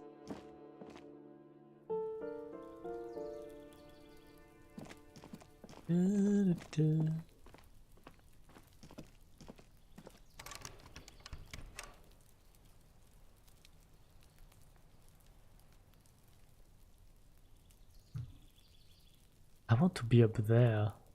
I know I want to, but I don't think I can.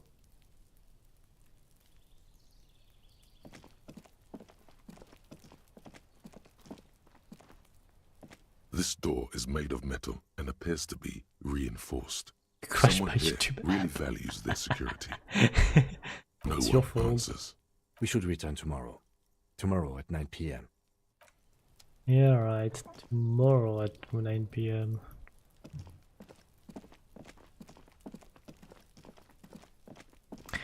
Right, you. I'm kind of stuck. It's either I try to knock the big guy or try to agree with him. So he lets me through.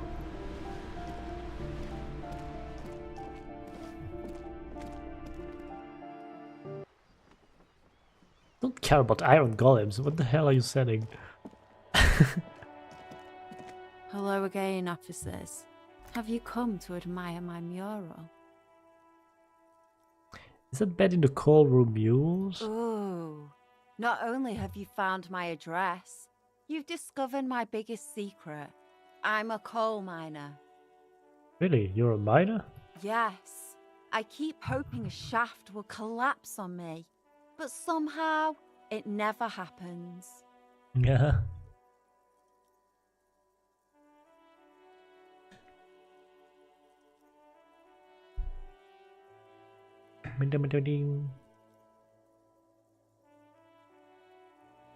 Don't you have a real home? Does anyone in a city like this? She replies wistfully, looking around. It's not the nicest place, but I guess it will have to do. It doesn't have to do anything at all. Nothing does. Like me. Right now, I'm doing nothing at all. The inspiration will come to her once hell is set loose on the streets. It's too calm right now. I don't like this. Shoot, Piggy. It's what you do, isn't it? Alright. That's the courtroom, yeah. I've already searched this place, nothing much.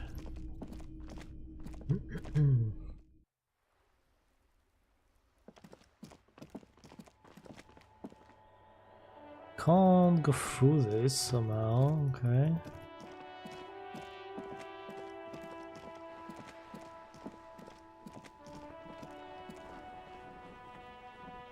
There's nothing else I can do here.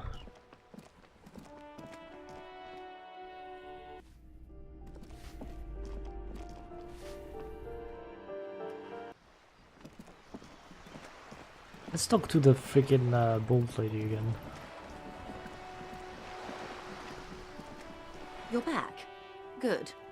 What can I help you with? You're on a boat? Why, yes I am.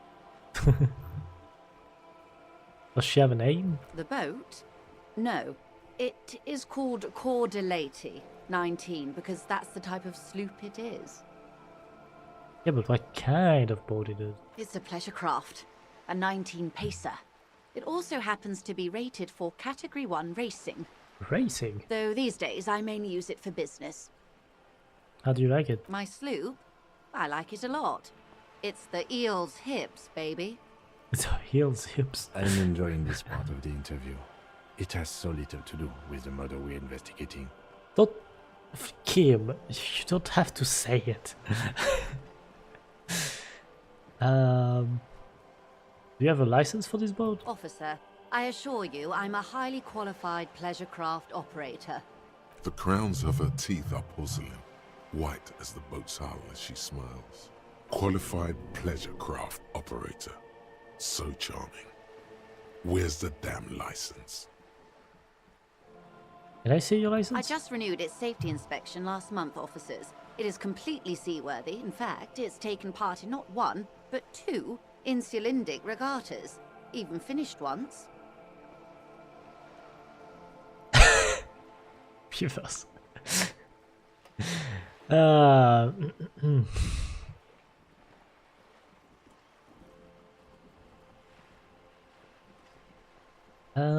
Still need to see your license, ma'am.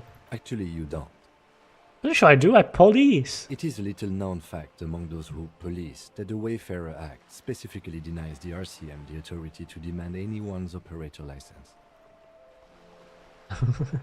Wait, exactly how little known is this fact? I was just being polite.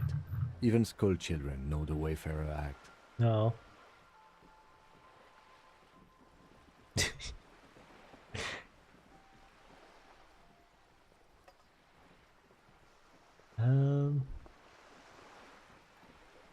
So we can't pull over random civilians and demand their papers? That's weak. Unless it's their passport. No. Do you want to ask for the lady's passport? You know what? Yes, I'm going to need to see your passport. Of course. I want to check papers. Such as the pocket of a raincoat, producing a bundle of documents in a sealed plastic bag. Look at it, The passport. woman is silent, smiling while the waves lap against the hull. In your hand, under the plastic, a light blue passport saying, Republic of Vespa. The coat of arms has a lion and an ostrich. Seagent. The Republic of Vespa, formerly the Republic of Vespa Messina, was once a dual kingdom. An amicable parting of ways produced two constitutional monarchies. Vespa, the richer of the two, is an occidental nation known for its proximity to the Pale and its exotic financial derivatives. Look at the photo page. The woman, born in the year 3 in the commune of Reeeeeeeee, smiles at you, face adorned with frown lines and crow's feet. The photo is recent. The name reads, Rejoice Leighton Messier. Her name is Rejoice. Yes. But please don't call me that. Why? Joyce is much more efficient. Wow, okay. You're from the Republic of Vespa. My husband is. I have dual citizenship. A Vespertine is handier when traveling. Okay. She nods and returns the plastic bag to her coat. At least I'm getting SP. Not a lot of people on boats, are there? Of course there are. We're on an archipelago. How else are you supposed to get around? Wait, we're on an archipelago? Look around. Yes, we are. We are on Le Caillou. Le Caillou? I thought we were in Revachol. We are. And the city of Revachol is on the island of Le Caillou. Okay. Yeah, I haven't seen anyone else sail a boat around here. I haven't seen anyone else drive a souped-up Capri Kenema motor carriage either. Oh, come on. Actually, that motor carriage has been specially issued to serve as a patrol and pursuit vehicle. It's for crossing long distances in the greater Revachol industrial harbor. It's not a toy. Neither is this. A toy, I mean. It's a machine for crossing long distances in the Bay of Revachol, between the city and the islands. Ah. I'm not gonna beg for money. Easier to save.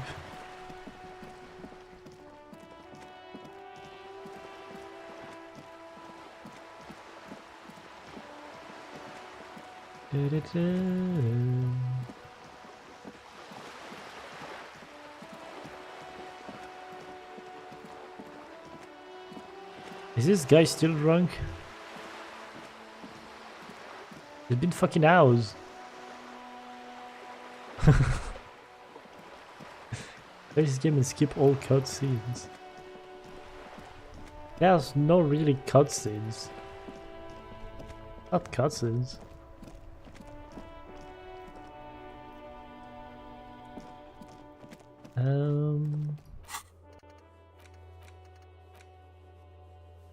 The day. Do you have other things to say to Kuno? Fuck does Kuno care?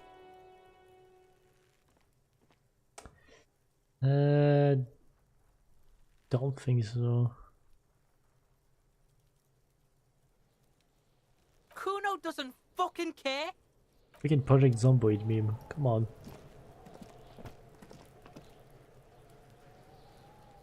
I'll die before I squeal, pig. What are those strange words you use, girl? I come from the woods, good Davidu. You don't want to go there with me. You don't want to see what I've seen. Don't be traumatizing here. Get the fuck out of here. I'll die before I squeal, pig. Hey, kid. What's this kid shit? Fucking mind games. I'd rather die than squeal. Get the fuck out of here, face. You got done. Talk to me. No, I'm gonna I'll talk die to before I her. squeal, pig. Child, converse with me. Murder was the case. Was the case they gave me. Oh my god, she has almost vanished behind the fence. Only the top of her hat remains. I'll die before I squeal, pig. You're there, behind the fence. You don't want to fuck with me. I got my hands bloody. I'm not here, pig. You're not seeing this. You can still see the top of her hat from behind the fence. This girl. Seriously. I'll die before I squeal, pig. Alright, I have nothing else to say. I can't get his body down. Kuno doesn't want to talk. What am I supposed to do now? What am I supposed to do? There's bull. I don't have a bull.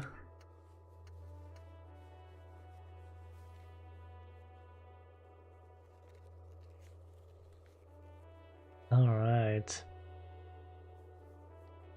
Alright. I need money.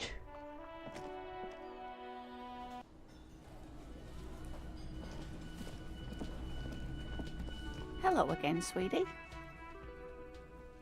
Sweetie needs money. Do sweeties get money? Oh, sweetie, I heard your conversation with the manager about your financial troubles. When do you get your next paycheck?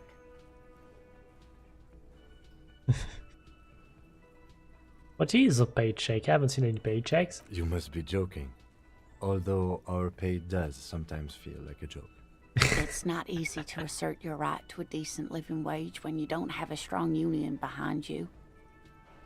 Maybe you should talk to Everard, the union leader.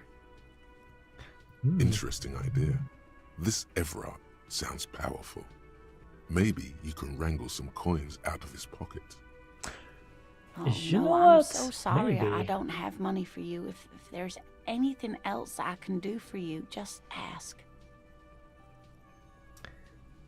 How'd you like to roll with me? Whatever do you mean?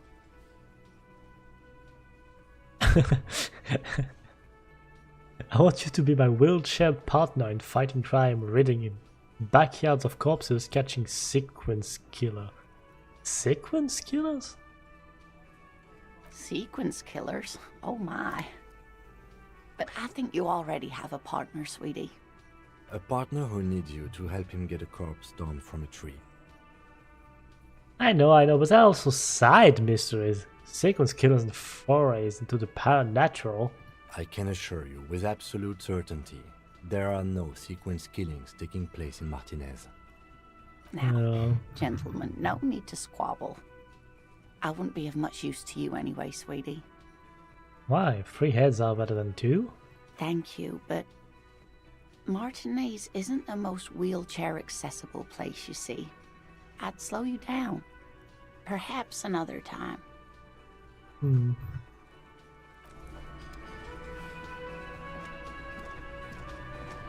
Ugh. What about money, you know? Yeah. Everything is.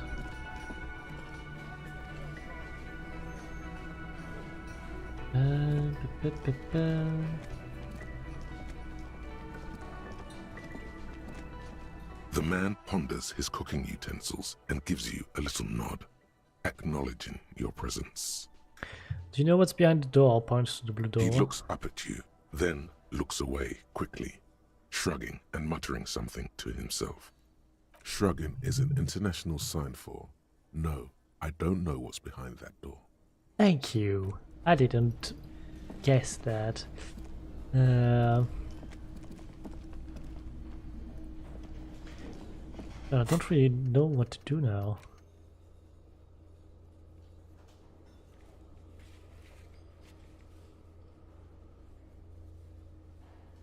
Oh, I need to access the harbor to find Everard. Which means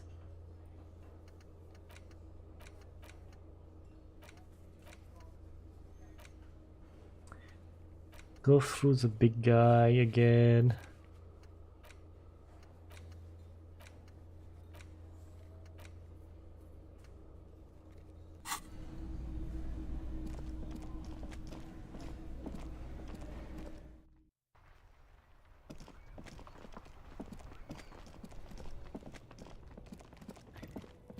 Do.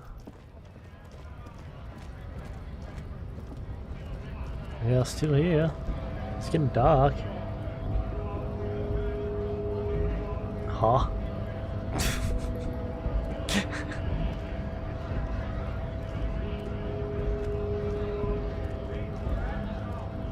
Right to work!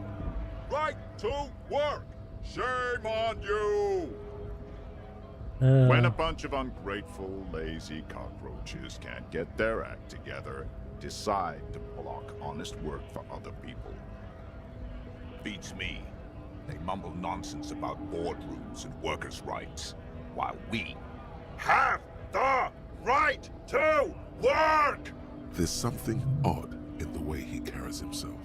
His set of clothing looks vaguely mismatched. The different pieces of the attire seem ill-fitting. Ill-fitting? What does that mean? His shirt is far too small and an unpleasantly tight fit, while the overalls, held up by a belt, seem to fit a man with much more corpulence. You wearing new clothes? He ignores your question, choosing instead to turn to the emaciated workers, raising both fists in the air. The clothes are obviously not his. Oh. Silence is the answer. There's something off here, but he won't say what. You've been talking to him for quite a while now. Something is off with this guy. Ask him where he's from. Okay. Where exactly are you from? What's it to you? Deep-set suspicion drips from every syllable.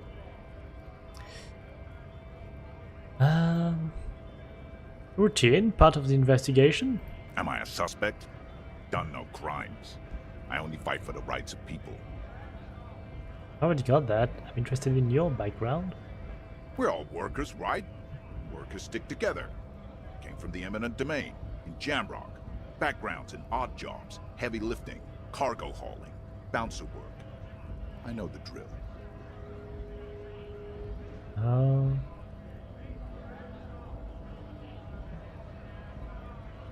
Bouncer, where? I frequent a lot of bars, maybe it's one I know. Worked at Territorial.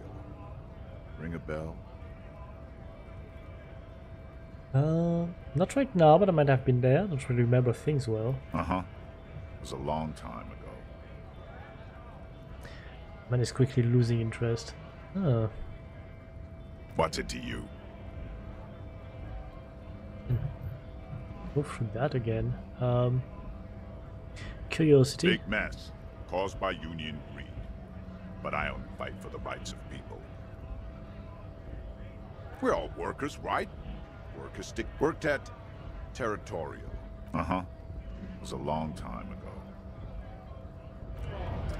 Okay. I'm not going anywhere. Why are you in the light?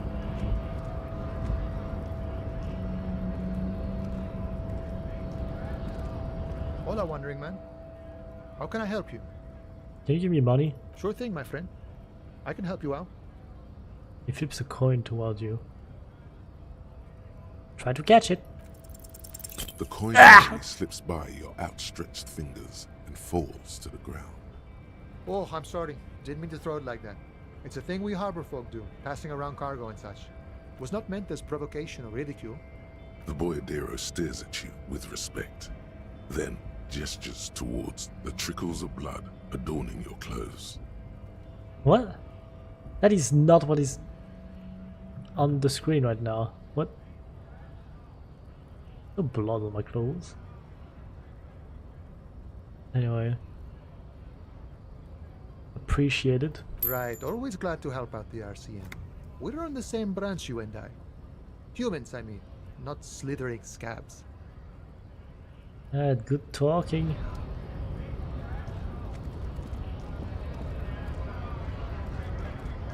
The thing is, I'm not gonna be able to repay the guy to slip there.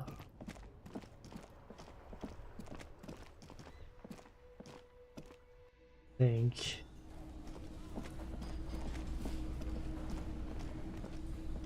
Can I help you? What about that money I owe? Yes. Have you got it? How much do I owe you again? A lot. For the Oh, yeah, room 100. and broken window, 100 real. 100 real. Yes. Another thing. Great. Yes. How am I gonna get that much money?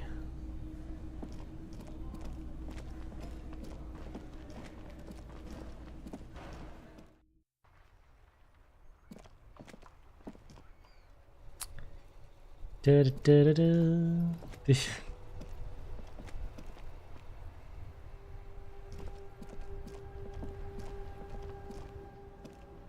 Hello again, my man. What's on your mind? Yes, I see it's free run. Huh? Oh. No, I ain't got any money. They don't want to pay for unfinished work. They woo. The bosses, man.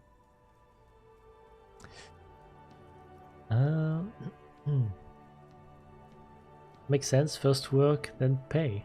Makes sense. It sucks is what it does. Yeah. Oh. Wow, you work hard. I do. Oh, yes. You hustle. You're a provider. It's tough out there, but you keep it real and provide.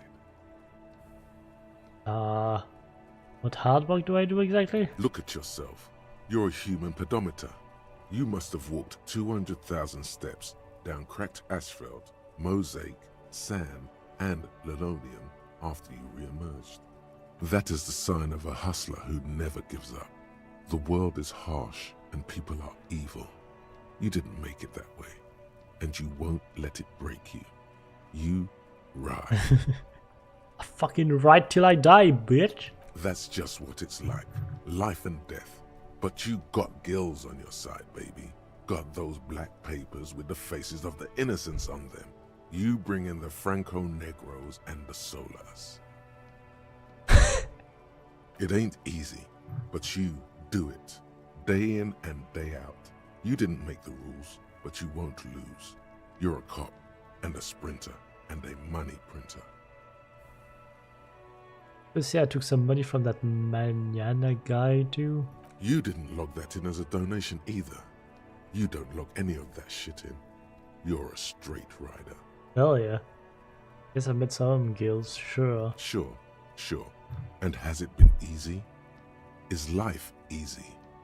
Have you not gone into cardiac arrest? Are you not about to have an anxiety attack or shoot yourself in the mouth? What? But you still hustle 24/7, ride or die. Now, ask yourself, are you rich? No, I'm actually not. That's right. You work harder than anyone. You almost rode yourself to the grave and you're still practically a hobo. Why is that? Oh, fucking taxes, man. That's because of that goth guy riding my ass. The goth man has set himself up one of those self-replicating money structures. You should learn from it. Don't play the victim. Think hustler. Think with your head. Although the system is broken. Boo-hoo. The system is broken. The establishment is keeping me down. That's not the fuck yeah attitude you're used to. What is this? Why are you so poor? Fucking taxes. That's right. 100%. Fucking G-Man's got his jam-covered sticky fingers in your pocket. G-Man. Stealing from you every time you buy, sell, walk, talk, fart, so much as sneeze. Really? Every time I sneeze? Every time you wipe your ass. They got their direct and their indirect modes of taxation. Sales tax, excise duty, extraction tax, alimony. One tax that doesn't even have a name. Plus there's the stuff people in other countries pay for. That makes them ask for more money from you. Here. Total tax duties add up to 98% of all your money. Oh, what?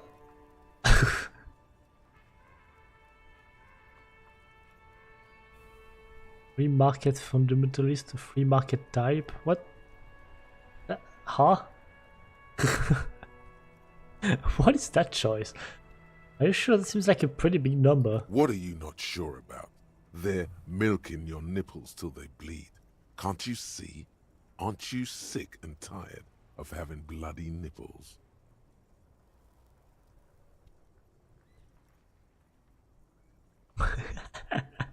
I like those options. Bleeding nipples are kind of a pain, but how will deregulation help with that? Opt in, but only a little. It's all about the tax issue, hustler. No other problem in the world is as pressing as top marginal tax rates. And don't you fucking forget it. What is this? -2 empathy?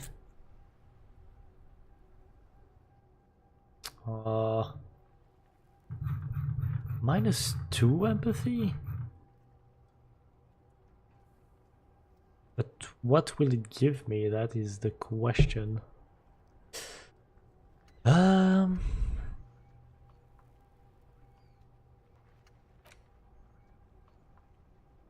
Oh. I don't have enough slots to internalize this anyway. Okay. Well, I won't then.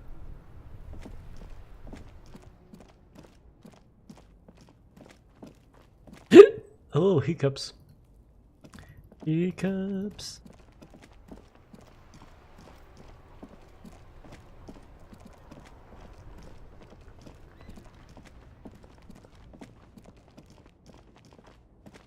Is there anything I'm missing?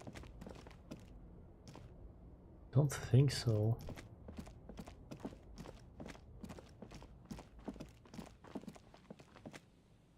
Can't go through there because this is broken. Oh, the guy that was here just went. Is the guy still here? It is. A rusting control panel with loose wires dangling out from the hole where an indicator light used to be, and a mechanical... This panel usually closes the water lock. I'm not gonna try again, I don't want to break it.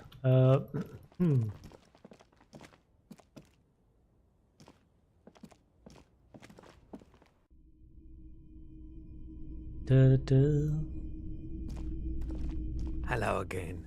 How can I help you?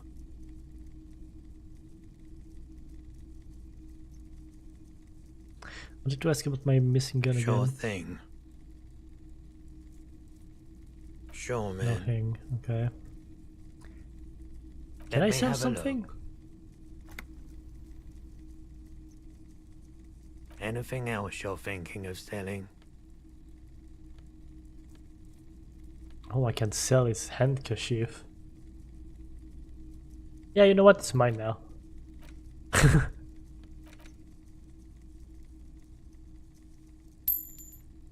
Hell yeah. Empty cassette tape. Sure.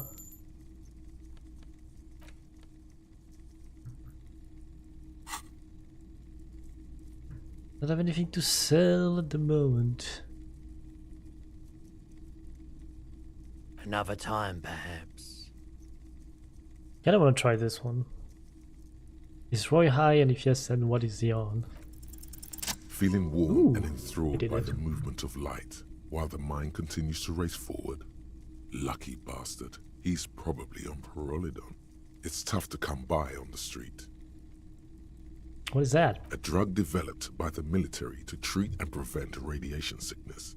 It has psychedelic side effects, and it makes your eyes turn yellow. Yeah.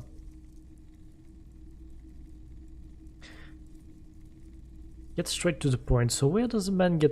No, maybe not. I don't want to disturb him, really. Is it just me or is it really warm in here? I try to keep the shop at a comfortable temperature.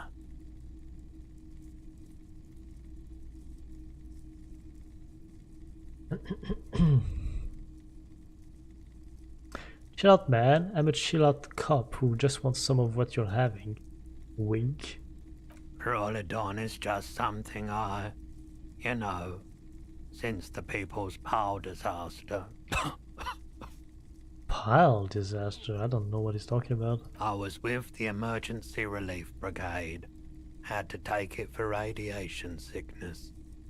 He's taking it for mental and emotional, not physical pain these days.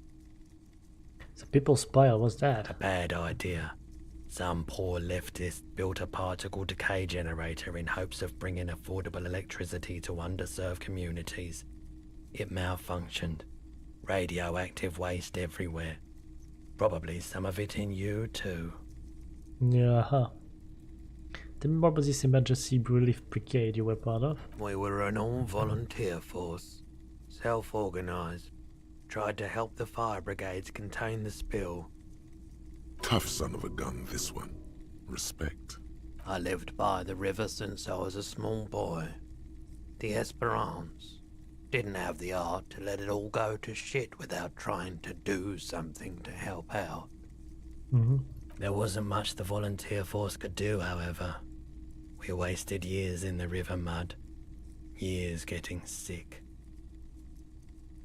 He looks at sparing light and stops.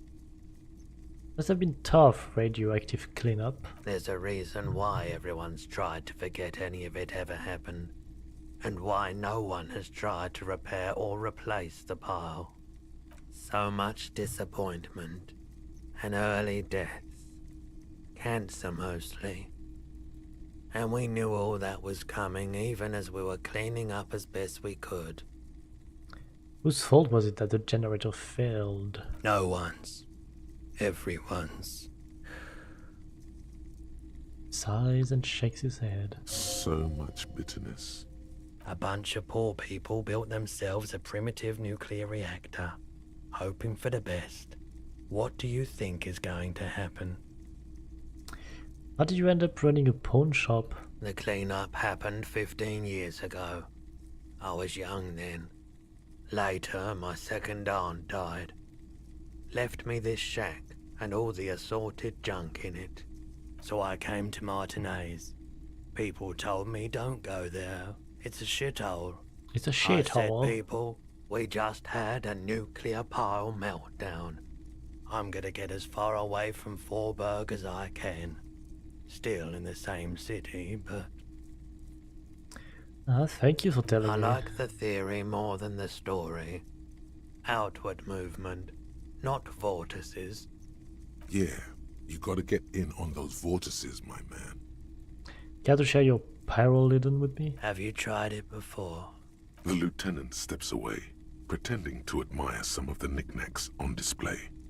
Looks like he doesn't want to get involved.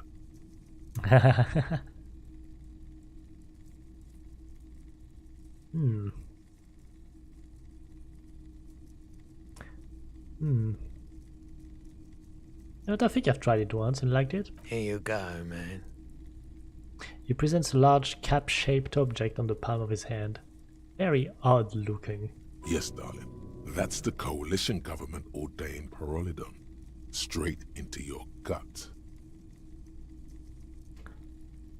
Do I take it? Huh.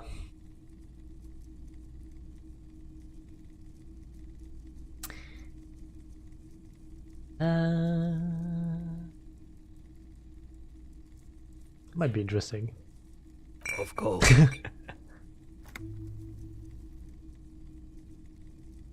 Course.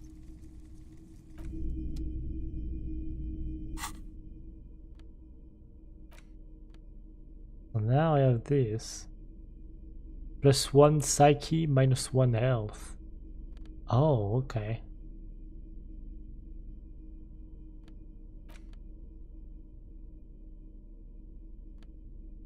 Interesting.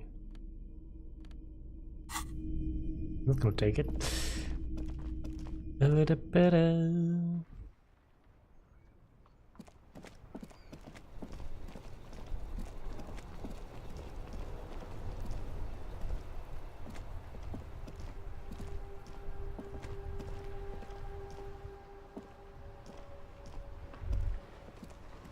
I have really outdone myself. Yes, that's what you need, Gaston. René, it's a little pleasures.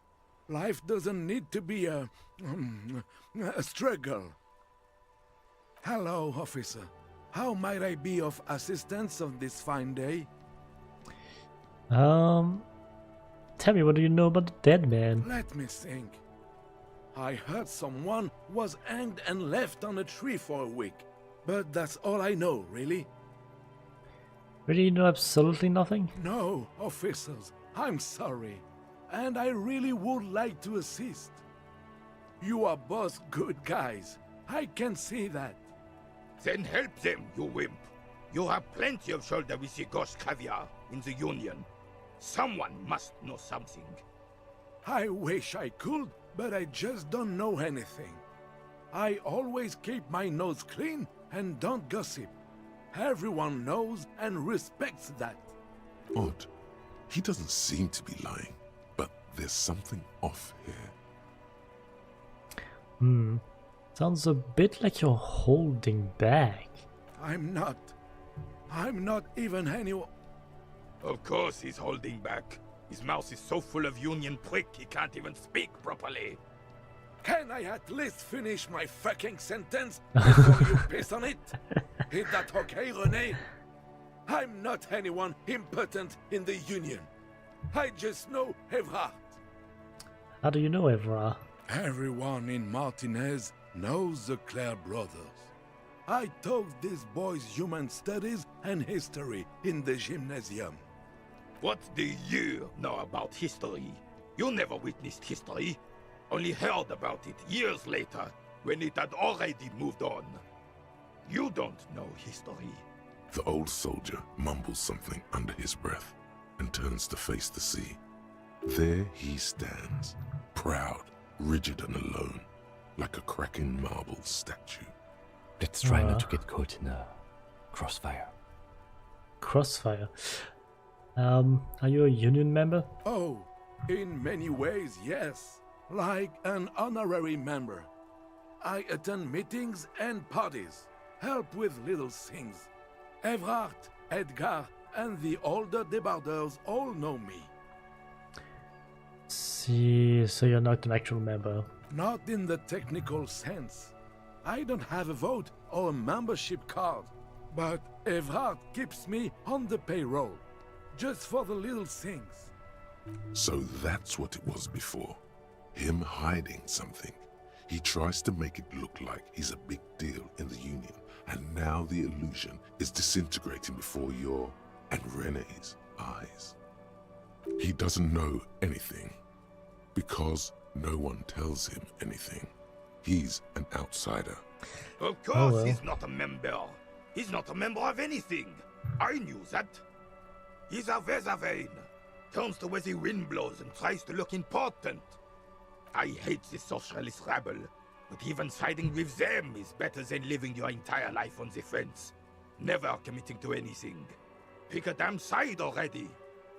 Alright, what are the little things you do for Everard? Writing work mostly.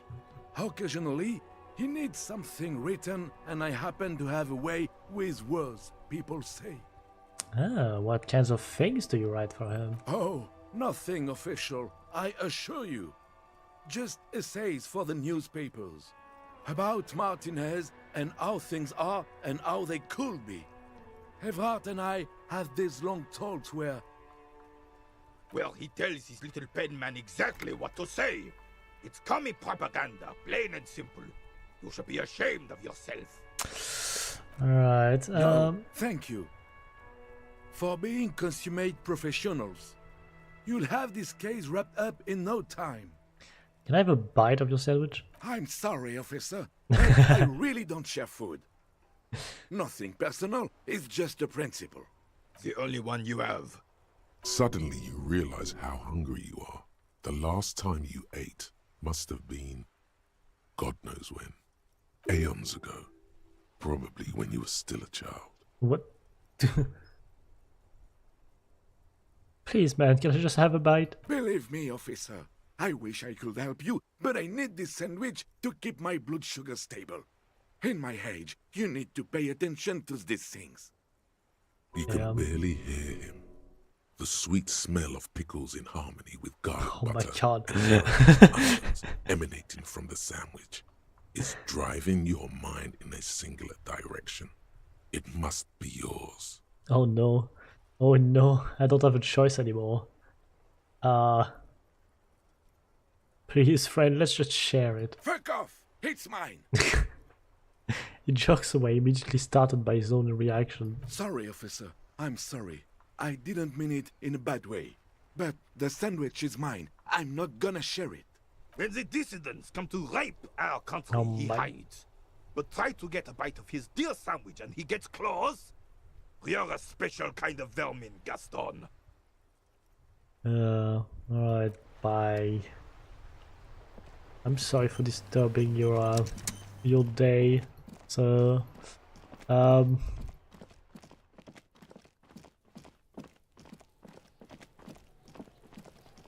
you still here, Kuno? Come on. Fuck does Kuno care? Kuno doesn't fuck. Yeah, doesn't fucking care. I know that.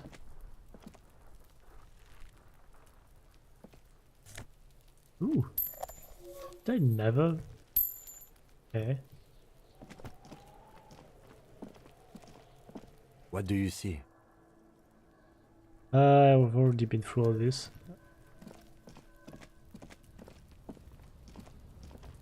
An inconspicuous pile of the roofing material, Eternite. Hey. What is this? It's nothing. Someone just left some roofing material slanted against an old shack. Why am I looking at this pile of the roofing material? Because it's nice and orderly. Well-laid pallets. Easy on the eyes. Oh, I got 9. Rhythmic pattern calms your mind. Mammals like this stuff. Mammals like this. There's stuff behind here. But I can't get to it.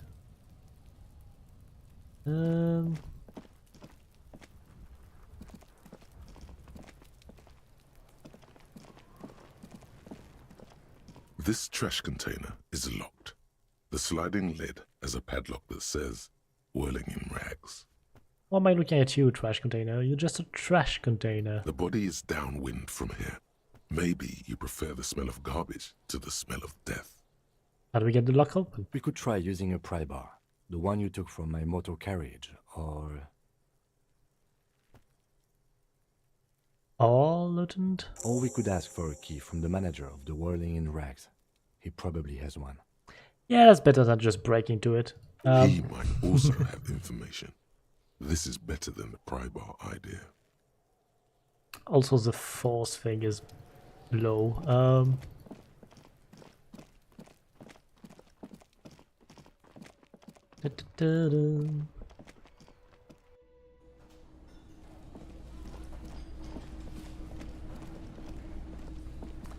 Can I help you? Is the trash container back yours? Mine? No, it belongs to the Whirling in Rags. Of course, that's what I meant. Thank you for clearing that up. Why do you keep the container locked? Why? To keep the hobos and drunks out. That's why. And the neighbors too. They put their trash there and they don't pay for the garbage company. I thought as much. And are you the only party with access to the trash container? Well, yes. Us and the garbage disposal company. It seems a little callous, doesn't it? Something stirs in you. Something stirs in you. I wonder what this feeling is. Prod at him and find out. What do you mean prod at him? No, I'm not gonna say that. We need those keys. What do you need them for? It concerns the case. Please cooperate. Just bring them back once you're done, please. Sure thing.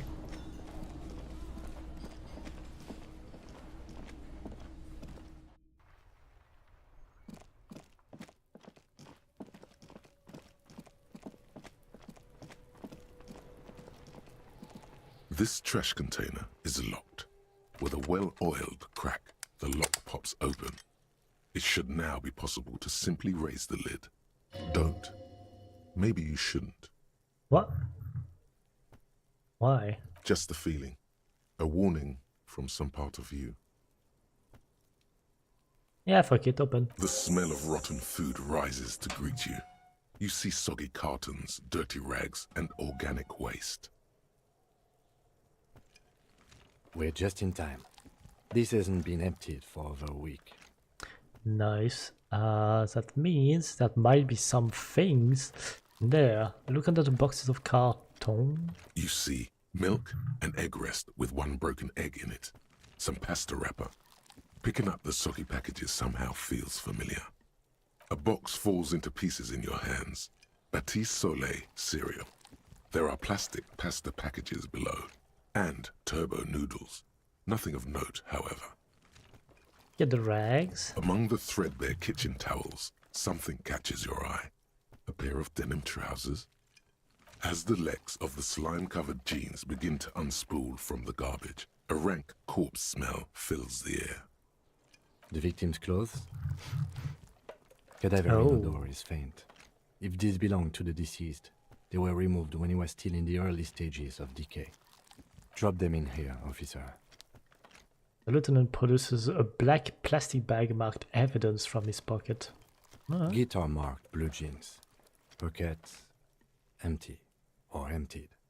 He wore them with a belt, too. A white belt. The loops appear stretched, but... Looks into the container. The belt is missing. That's it. Do you see anything else in there? Oh, the big guy has the belt. Well, not the big guy, like the one that wants to work. Something slimy catches your eye. Reach for it. A drab, long-sleeved shirt, olive-colored, appears from the food waste, dripping with pus. With pus? This is a military-type overgarment. No label or serial number. This is the kind of rib-knit shirt that's worn over light armor to conceal it in an urban scenario. Anything more? The rest of the rags are just kitchen variety waste. A yellow old mug that catches your eye. But other than that... Grown-up towel, a mug, that's all. Alright. We should go to Gart again and ask if he knows who put the clothes in the trash. It could be as simple as someone from the hostel cleaning the yard. Or that one. I'd advise against confronting that force. Yeah, I don't want to talk to Kuno again. You think someone from the whirling might have been involved, maybe? Not really. All we know is the victim's clothes are in the trash, the lid was locked, and his establishment had the key. It's just a small loose thread. Okay. The lieutenant nods, then looks back into the trash container. It's just organic waste, cold and slimy on your hands. Apple and potato peels, mostly. Unidentified sludge, and the occasional chicken bone thrown in for good measure. But hey, what's this? What? A blue piece of plastic sticks out from the apple peels. It's shiny. Looks like the corner of something. Oh. Something larger. A clipboard. A blue plastic clipboard with moist papers hanging from it. They look badly damaged, but you can still make out forms and notes, written in a man's handwriting.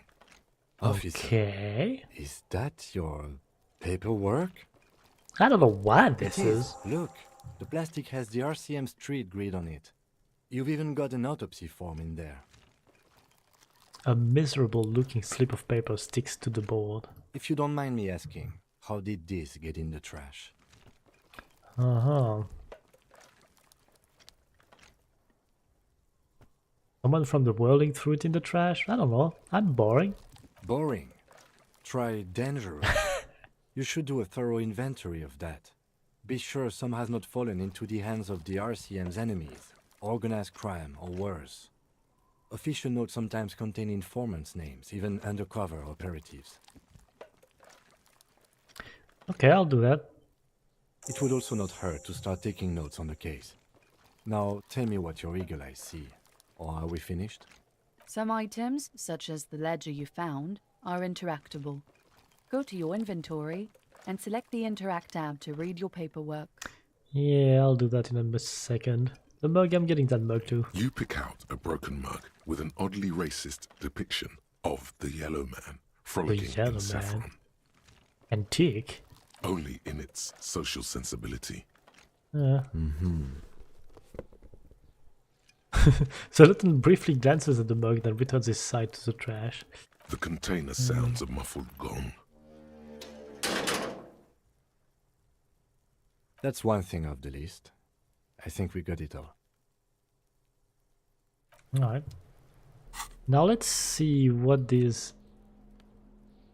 Oh, actually, I want to see the It's mug. just a racist mug. What's there to read here? Not much. There's quite a lot to read into here, actually. Look at all that content. Oh boy, here we go. What are you going to say about the broken, tossed away mug that you dug out of the garbage?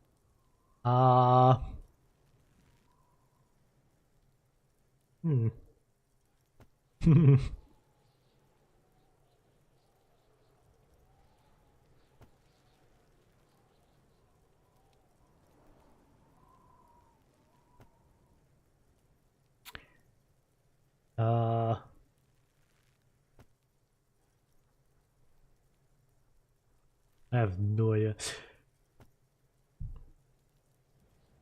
You know, I'm going to use it as an example of what not to do. But it was in the trash. Why not just call it out when you see it? Or do some volunteering work. Just finish your case, detective.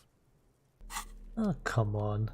Alright, let's see those It's the ledger you notes. found in the trash. A pitiful cabbage of white and yellow papers hanging from plastic board, barely held together by a metal clip. This sad display is made complete by the faint smell of urinal cleaner. Anything else? There's a piece of toilet paper, or is it cleaning tissue? No, it's toilet paper, desperately sticking to the back of the blue plastic clipboard. It's a metaphor for you. Oh, come on. Thank you, waterlogged ledger, for spelling it out for us. Sure. Expect the toilet paper, I guess. It's just toilet paper sticking to the back of the plastic clipboard. You can take it off if you want. Take it off. Still wet, the toilet paper peels off the plastic easily. All you have to do is shake it off with your finger and voila! The ledger now looks marginally better. I just leveled up just from that.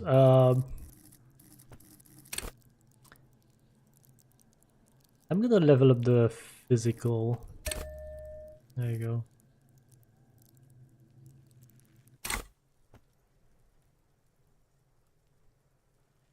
Pick the clip. An aluminium block runs the width of the board, biting down on the paperwork. Its crocodile teeth are the only thing keeping the papers together. A regular pencil, the tip worn down to nothing, has been attached to the clip. Run your finger across the aluminum. The surface is interrupted by a silvery sticker. It's rectangular, sparkling with iridescence. You don't know how you didn't notice it before. Hey, Lieutenant, what is this? What? That thing. It's a halogen watermark. We use it for adding information to RCM property. Interesting. What kind of information? It depends. Aside from an anti-counterfeiting stamp, mine has my station number and address. The information varies by date of issue. Maybe yours will have how many cases you've solved. I don't think so. But how can I read it? Any capable light with the right wavelength will do.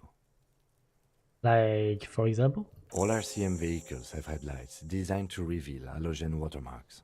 Mine too. This means you can read the watermarks if you just turn the lights on. That's all, thank you. Okay. While a bunch of sodden papers sag from the clipboard in your hand, it's a sorry sight. Browse the white papers. They're not exactly white. They're yellowed in patches by sunlight and alcohol, and covered in dense blue handwriting. Ink escapes into watercolor patterns, reaching its tendrils across entire pages. The paper itself is checkered, with faint red lines, forming short paragraphs. Once in a while, there's a red stamp that exclaims, "Case files commit to paper." The case files themselves are plenty. You count more than 100 sodden, crumpled up, earmarked pages falling apart in your hands. They appear to be sufficiently organized and extremely dense, if mostly illegible.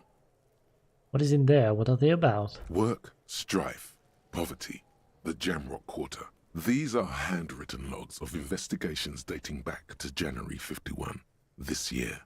The exact number is hard to estimate, due to missing pages and an odd naming convention. But there are at least 20, maybe 30 cases undertaken.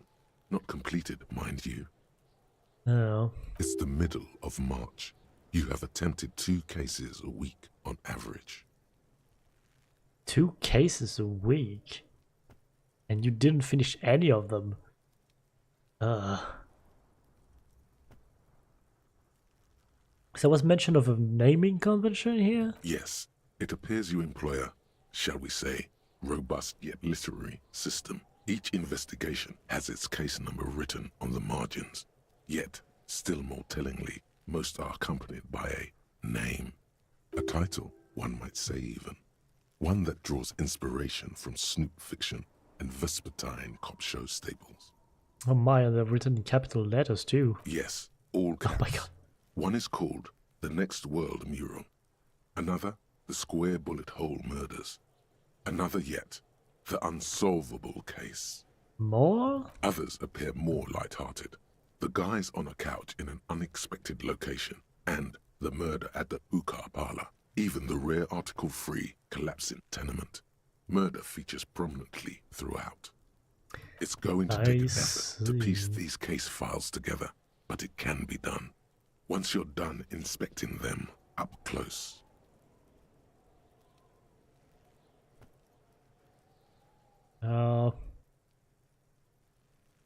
Count the pages. I have to open an official case. Is there room? There is, for precisely one more. 15 pages near the end remain untouched by the damage. The checkered grid forms a structure of passages, breaking the case into subtasks to accomplish. Once all the tasks are accomplished, the case is complete. Alright, commit to paper. Sadly, the ledger only comes with an old, worn-down lead pencil. It's unfitting of this monumental event. Kim, do you have a pen? The lieutenant looks at his blue notebook. 2 fat, shiny pens hang from the binder, like large caliber bullets on an ammo belt. He is not really saying anything, just standing there, looking at them. Can I have one? Know that I give this to you with resentment. With resentment. I'm sorry, Kim. This beauty, commit to paper. The tasks you've completed flow out of the blue oblong pen in a brash freehand uncannily similar to the rest of the letters. The wording comes easily. It's almost robotically simple. A language developed for mental rigor and simplicity. Inspect the victim's body. Get the body down. Interview the cafeteria manager. It's not exactly poetry, but poetry would be out of place. What are the ones we've already finished? A satisfying slash sounds across the paper. You're done, it seems to say. And you, and you. Things to be done, and things already done. The composition of reality. This is an extremely useful tool for a detective of the citizens' militia. Now all that remains is to name the case. Lieutenant, have you by any chance named our case? No, actually. Any ideas? The few he's at home in the mirror. What the hell? Setting sun, shit on a stick. Oh, the hanged man. The hanged man, I guess. Great. That's great. That's actually what I was thinking too. The Hanged Man. Good, strong name. We have a very good name for the case now. Is he actually excited about it? What the hell? I'm going to start calling it the Hanged Man. It's good we sorted this out. Okay.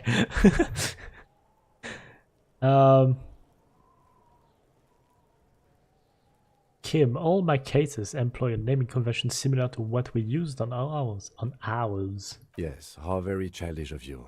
Oh, in your and my defense, almost everyone in the RCM uses the titular system, in addition to the official alphanumeric. Why is that? It's a holdover from the early days of the RCM, right after the revolution, when the organization had little idea how to do things. It persists in an unofficial capacity. Officers use these titles to refer to their work among themselves. I seem to have named the case the Square Bullet Hole Murders. Again, in your defense, I seem to have named one the man with the hole in his head. That was a real person. His death was real. Still, I named it that, to amuse myself. I guess it's fair, I pray really. his loved ones never find out. Rail spiked through the head. He died. It was a workplace accident. Oh. Is 2 cases a week a good caseload, Lieutenant? Huh? 2 complex cases to undertake is a lot, yes. You really have to push yourself. I would not suggest it, lest you start making mistakes. Okay, no, then return to the case. Arson, petty theft, spousal abuse. Handwritten logs on dozens of investigations date back to January 51. Stamped case files. Commit to paper. These are your last couple of months in Revachol, Precinct 41, Jamrock Quarter. You don't exactly close them, so much as distance yourself from the distance yourself. They're a little further from your nose now. Oh my god, browse the case files? No. I read the case files now? Yes, you can piece them together using the alphanumeric code on the margin. It always begins with HDB41, then date of initialization and time of arrival on the scene, followed by the title. For example, HDB 41120111700, the Next World Mural. How long does it take to read a case? It takes about half an hour to piece one together, using the system you've devised. Where do you want to start? The unsolvable AKA case. Leslie and Burke, AKA the public indecency drunk and the property damage drunk, is a cursed case. It has been passed from unsuspecting officer to unsuspecting officer for 10 years.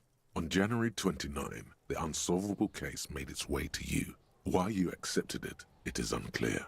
Every officer, and indeed most civilians in Jamrock, know it's unsolvable. Nothing is unsolvable. You were so drunk, you didn't remember what it was when you signed on. That, or you were high. Leslie will always take his pants off when he's drunk. Burke will always trash everything. It's just what they do. It is their nature. You cannot change the nature of a man.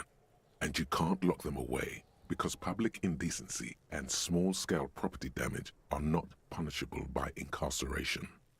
Who is Leslie and Burke?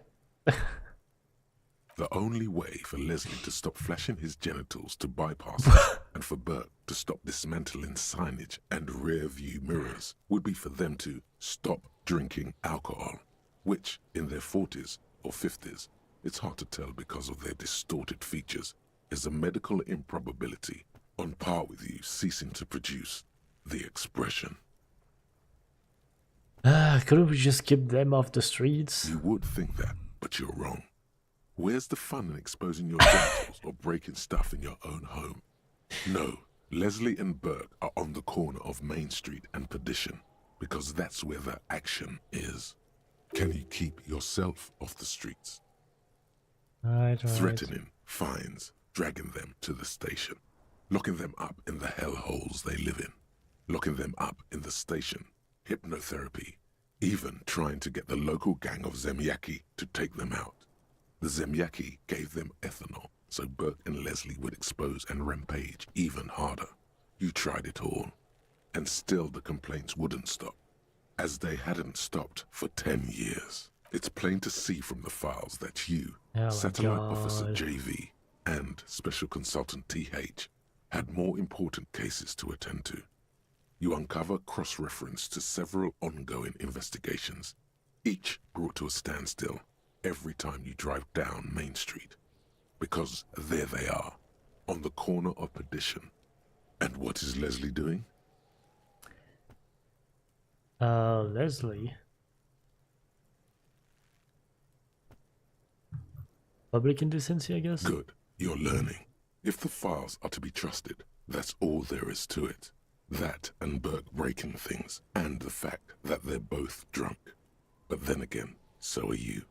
The case becomes considerably less comic one day when Burke takes a swing at your ledger. He must have it confused with the property he likes to damage. But the joke's on him. You're drunk out of your mind on potent Pilsner. You slam the hardened plastic board in his face. Then you proceed to beat him unconscious with it. What is happening? In the process, the ledger sustains damage. The compartment within, reserved for permeable documents, is jammed shut. You stop your assault on the now unconscious Burke to open it, but are unable to do so. The officer began to cry, reports Leslie, who, at this point, is tending to Burke. He came at us, and at us. I think he was trying to kill Burko. While trying to kill Burko, you slowly come around. The permeables compartment is open. You've smashed it open on poor Burko's kneecaps. The good news is, Burke can't walk anymore. Can't get out of his apartment. An invalid. With Burke to tend to. Leslie This comes is back going on the indecent exposure. so far. Maybe he flashes his genitals to Burke. Who knows? But both Oh drunks my are off the God. street. The complaints stop. The unsolvable case What is this? solved. Which is also why the officer responsible narrowly escapes a disciplinary hearing. The end. Do you want to read another one? No, I don't Not want to read much has another one. changed in the Absolutely meanwhile. not. A bunch of sodden papers still sags from the clipboard. Perhaps the yellow papers. In the back, you see thin, translucent copier paper. Some neon yellow, some bright red, all covered in boxes, like marching armies. These look like official forms, waiting to be filled out. Then rip them from the binder and hand them out, according to type of form. What types of forms are there? 3. The topmost are misconduct fines. The middle ones are station calls. And the bottommost are field autopsy forms. Each is easy enough to make sense of. You don't have to be an intellectual giant to do police work. I don't care about The this rest anyway. of the stinking cellulose is much worse for wear.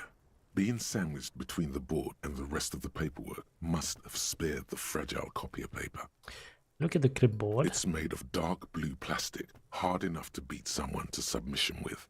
The edges are rounded, however. The U4 size board feels thick and heavy in your hand.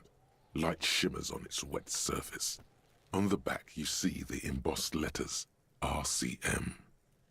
Shake the ledger. Something rattles inside, ever so lightly. Is there a hidden compartment?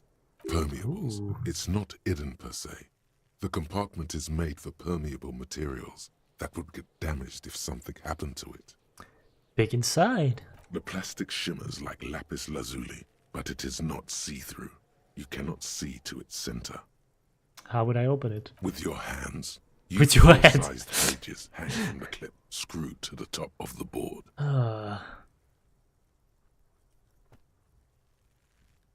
72%. Yeah. The two sides of the board appear slightly misaligned, like a drawer that's come off its slides. If you bend the plastic on your knee slowly, the slides snap back into place. It should be possible to just, you know. Slide the drawer open. Without resistance or sound, the two panels move against each other. The compartment is now open. What's inside? 2 ticket stubs and a handmade postcard. What is that? Pick up the ticket stubs. 2 octopuses are smiling, reaching their tentacles toward each other in the colored pencil drawings. The tickets permit access to the zoo in Reeeeeeeee East. The aquarium costs extra.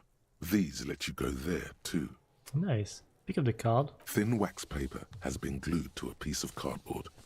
Sounds like leaves rustling when you pick it up. You see violet flowers, floral patterns, tentacles. Yeah, smell it first. It smells of chewing gum, apricot flavored. Why does that ring a bell? I think we were talking about apricot at one time. Exactly like the gum wrapper. Yeah, it's a gum wrapper. The same brand of chewing gum. Open it. Familiar handwriting lines the inside of the card. Looped, round letters in a woman's hand. A young woman in her 20s. There is care, effort, and a smile, you think. Although that is not something you can read from someone's handwriting. Harry, it begins. You're already reading. I wanted to write you a letter so you can read it when you wake up. Maybe it will make you happy. Throw it away, please. But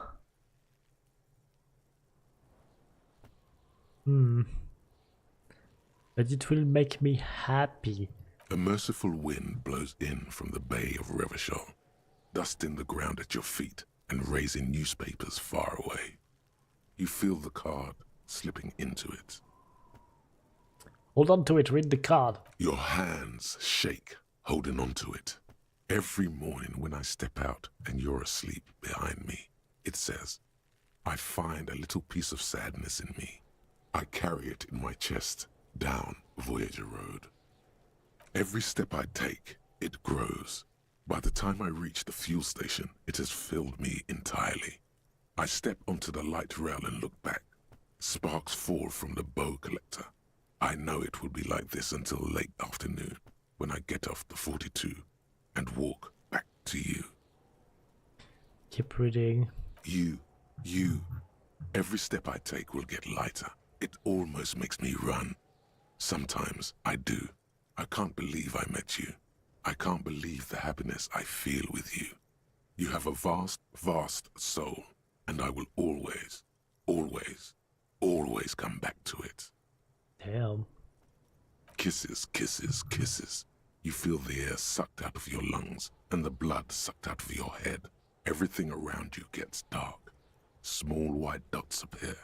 What, did I just pass out from reading? Sparks fall like snow from the bow collector. A streetcar distancing. You feel the ledger slip from your hand. No, hold on. I'll hold on. To what? There's nothing. Detective, is everything alright? I fall sideways. What? What just happened?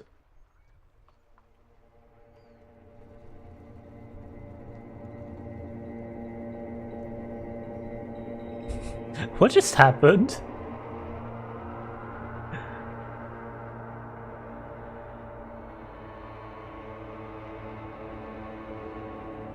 Oh. There is nothing. Again. Nothing? Nothing sad, brother. No treachery, just blackout. It's like they're passed out. Well, almost nothing. There is the ground below you, that's still there. And the small light that's on, fluttering, somewhere in the basal ganglia. Was that? That's me. Blue eyes, that's me. And who was that? Who was what? He speaks of the sickening longing, the unwell emotion. Even in the darkness, he's grasping for it. Still trying to hold on to the great sorrows slipping in the water. Slimy. Slimy. No, I was cool. I'm cool. The cool when you're dead, brother. Here in the paleo-mammalian cortex, we call it the shadow. Because it's always there.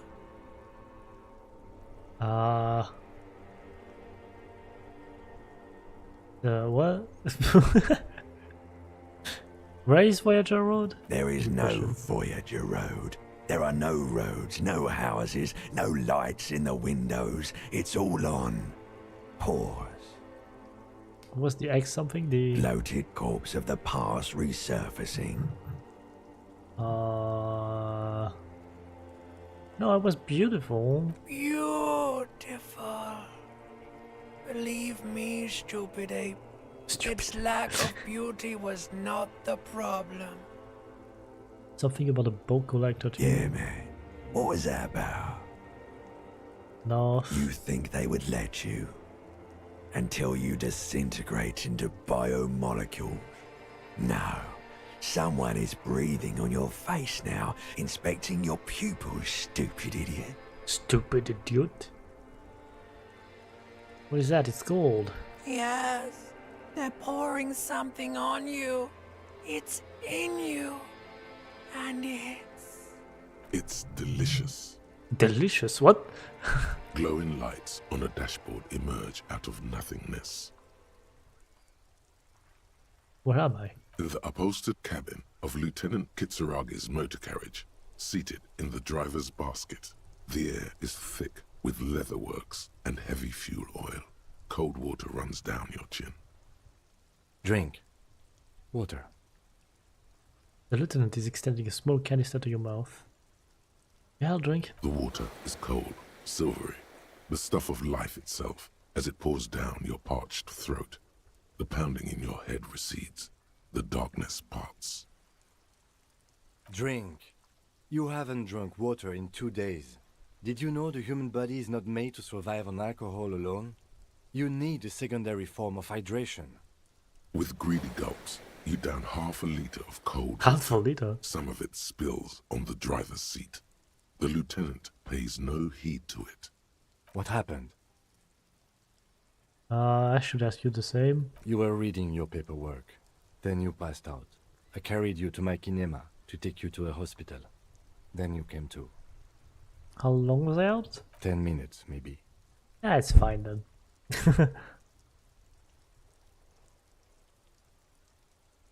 I was dehydrated, it won't happen again. Right. Answers to waterlogged remains of your ledger. You dropped these. Are you okay to proceed? Yeah, let's solve this case. Good. The Ledger of Failure and Hatred is a special item that can be used both as an interactable and a tool equipped in your held slot for skill bonuses.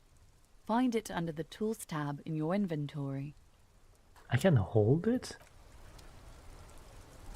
Okay. I think I will do that. +1 Inland Empire, +1 Empathy. Ooh. Okay.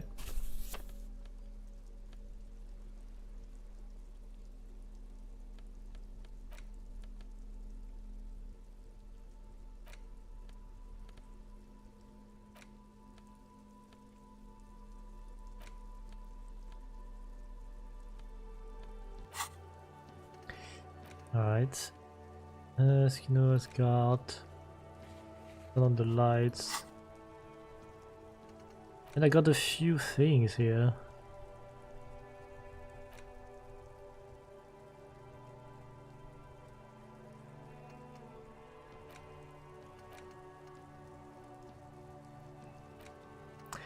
I have no idea. Anyway. I think we've done enough for today. I'm gonna save. Save. And we'll stop here for today. I hope you enjoyed. I will continue this next week. Maybe I will actually do several streams on Disco Elysium next week. Because I want to advance the plot. Yeah. And yeah, that's all I have to say. I hope you have a good day or a good night, and I'll see you next time. Bye.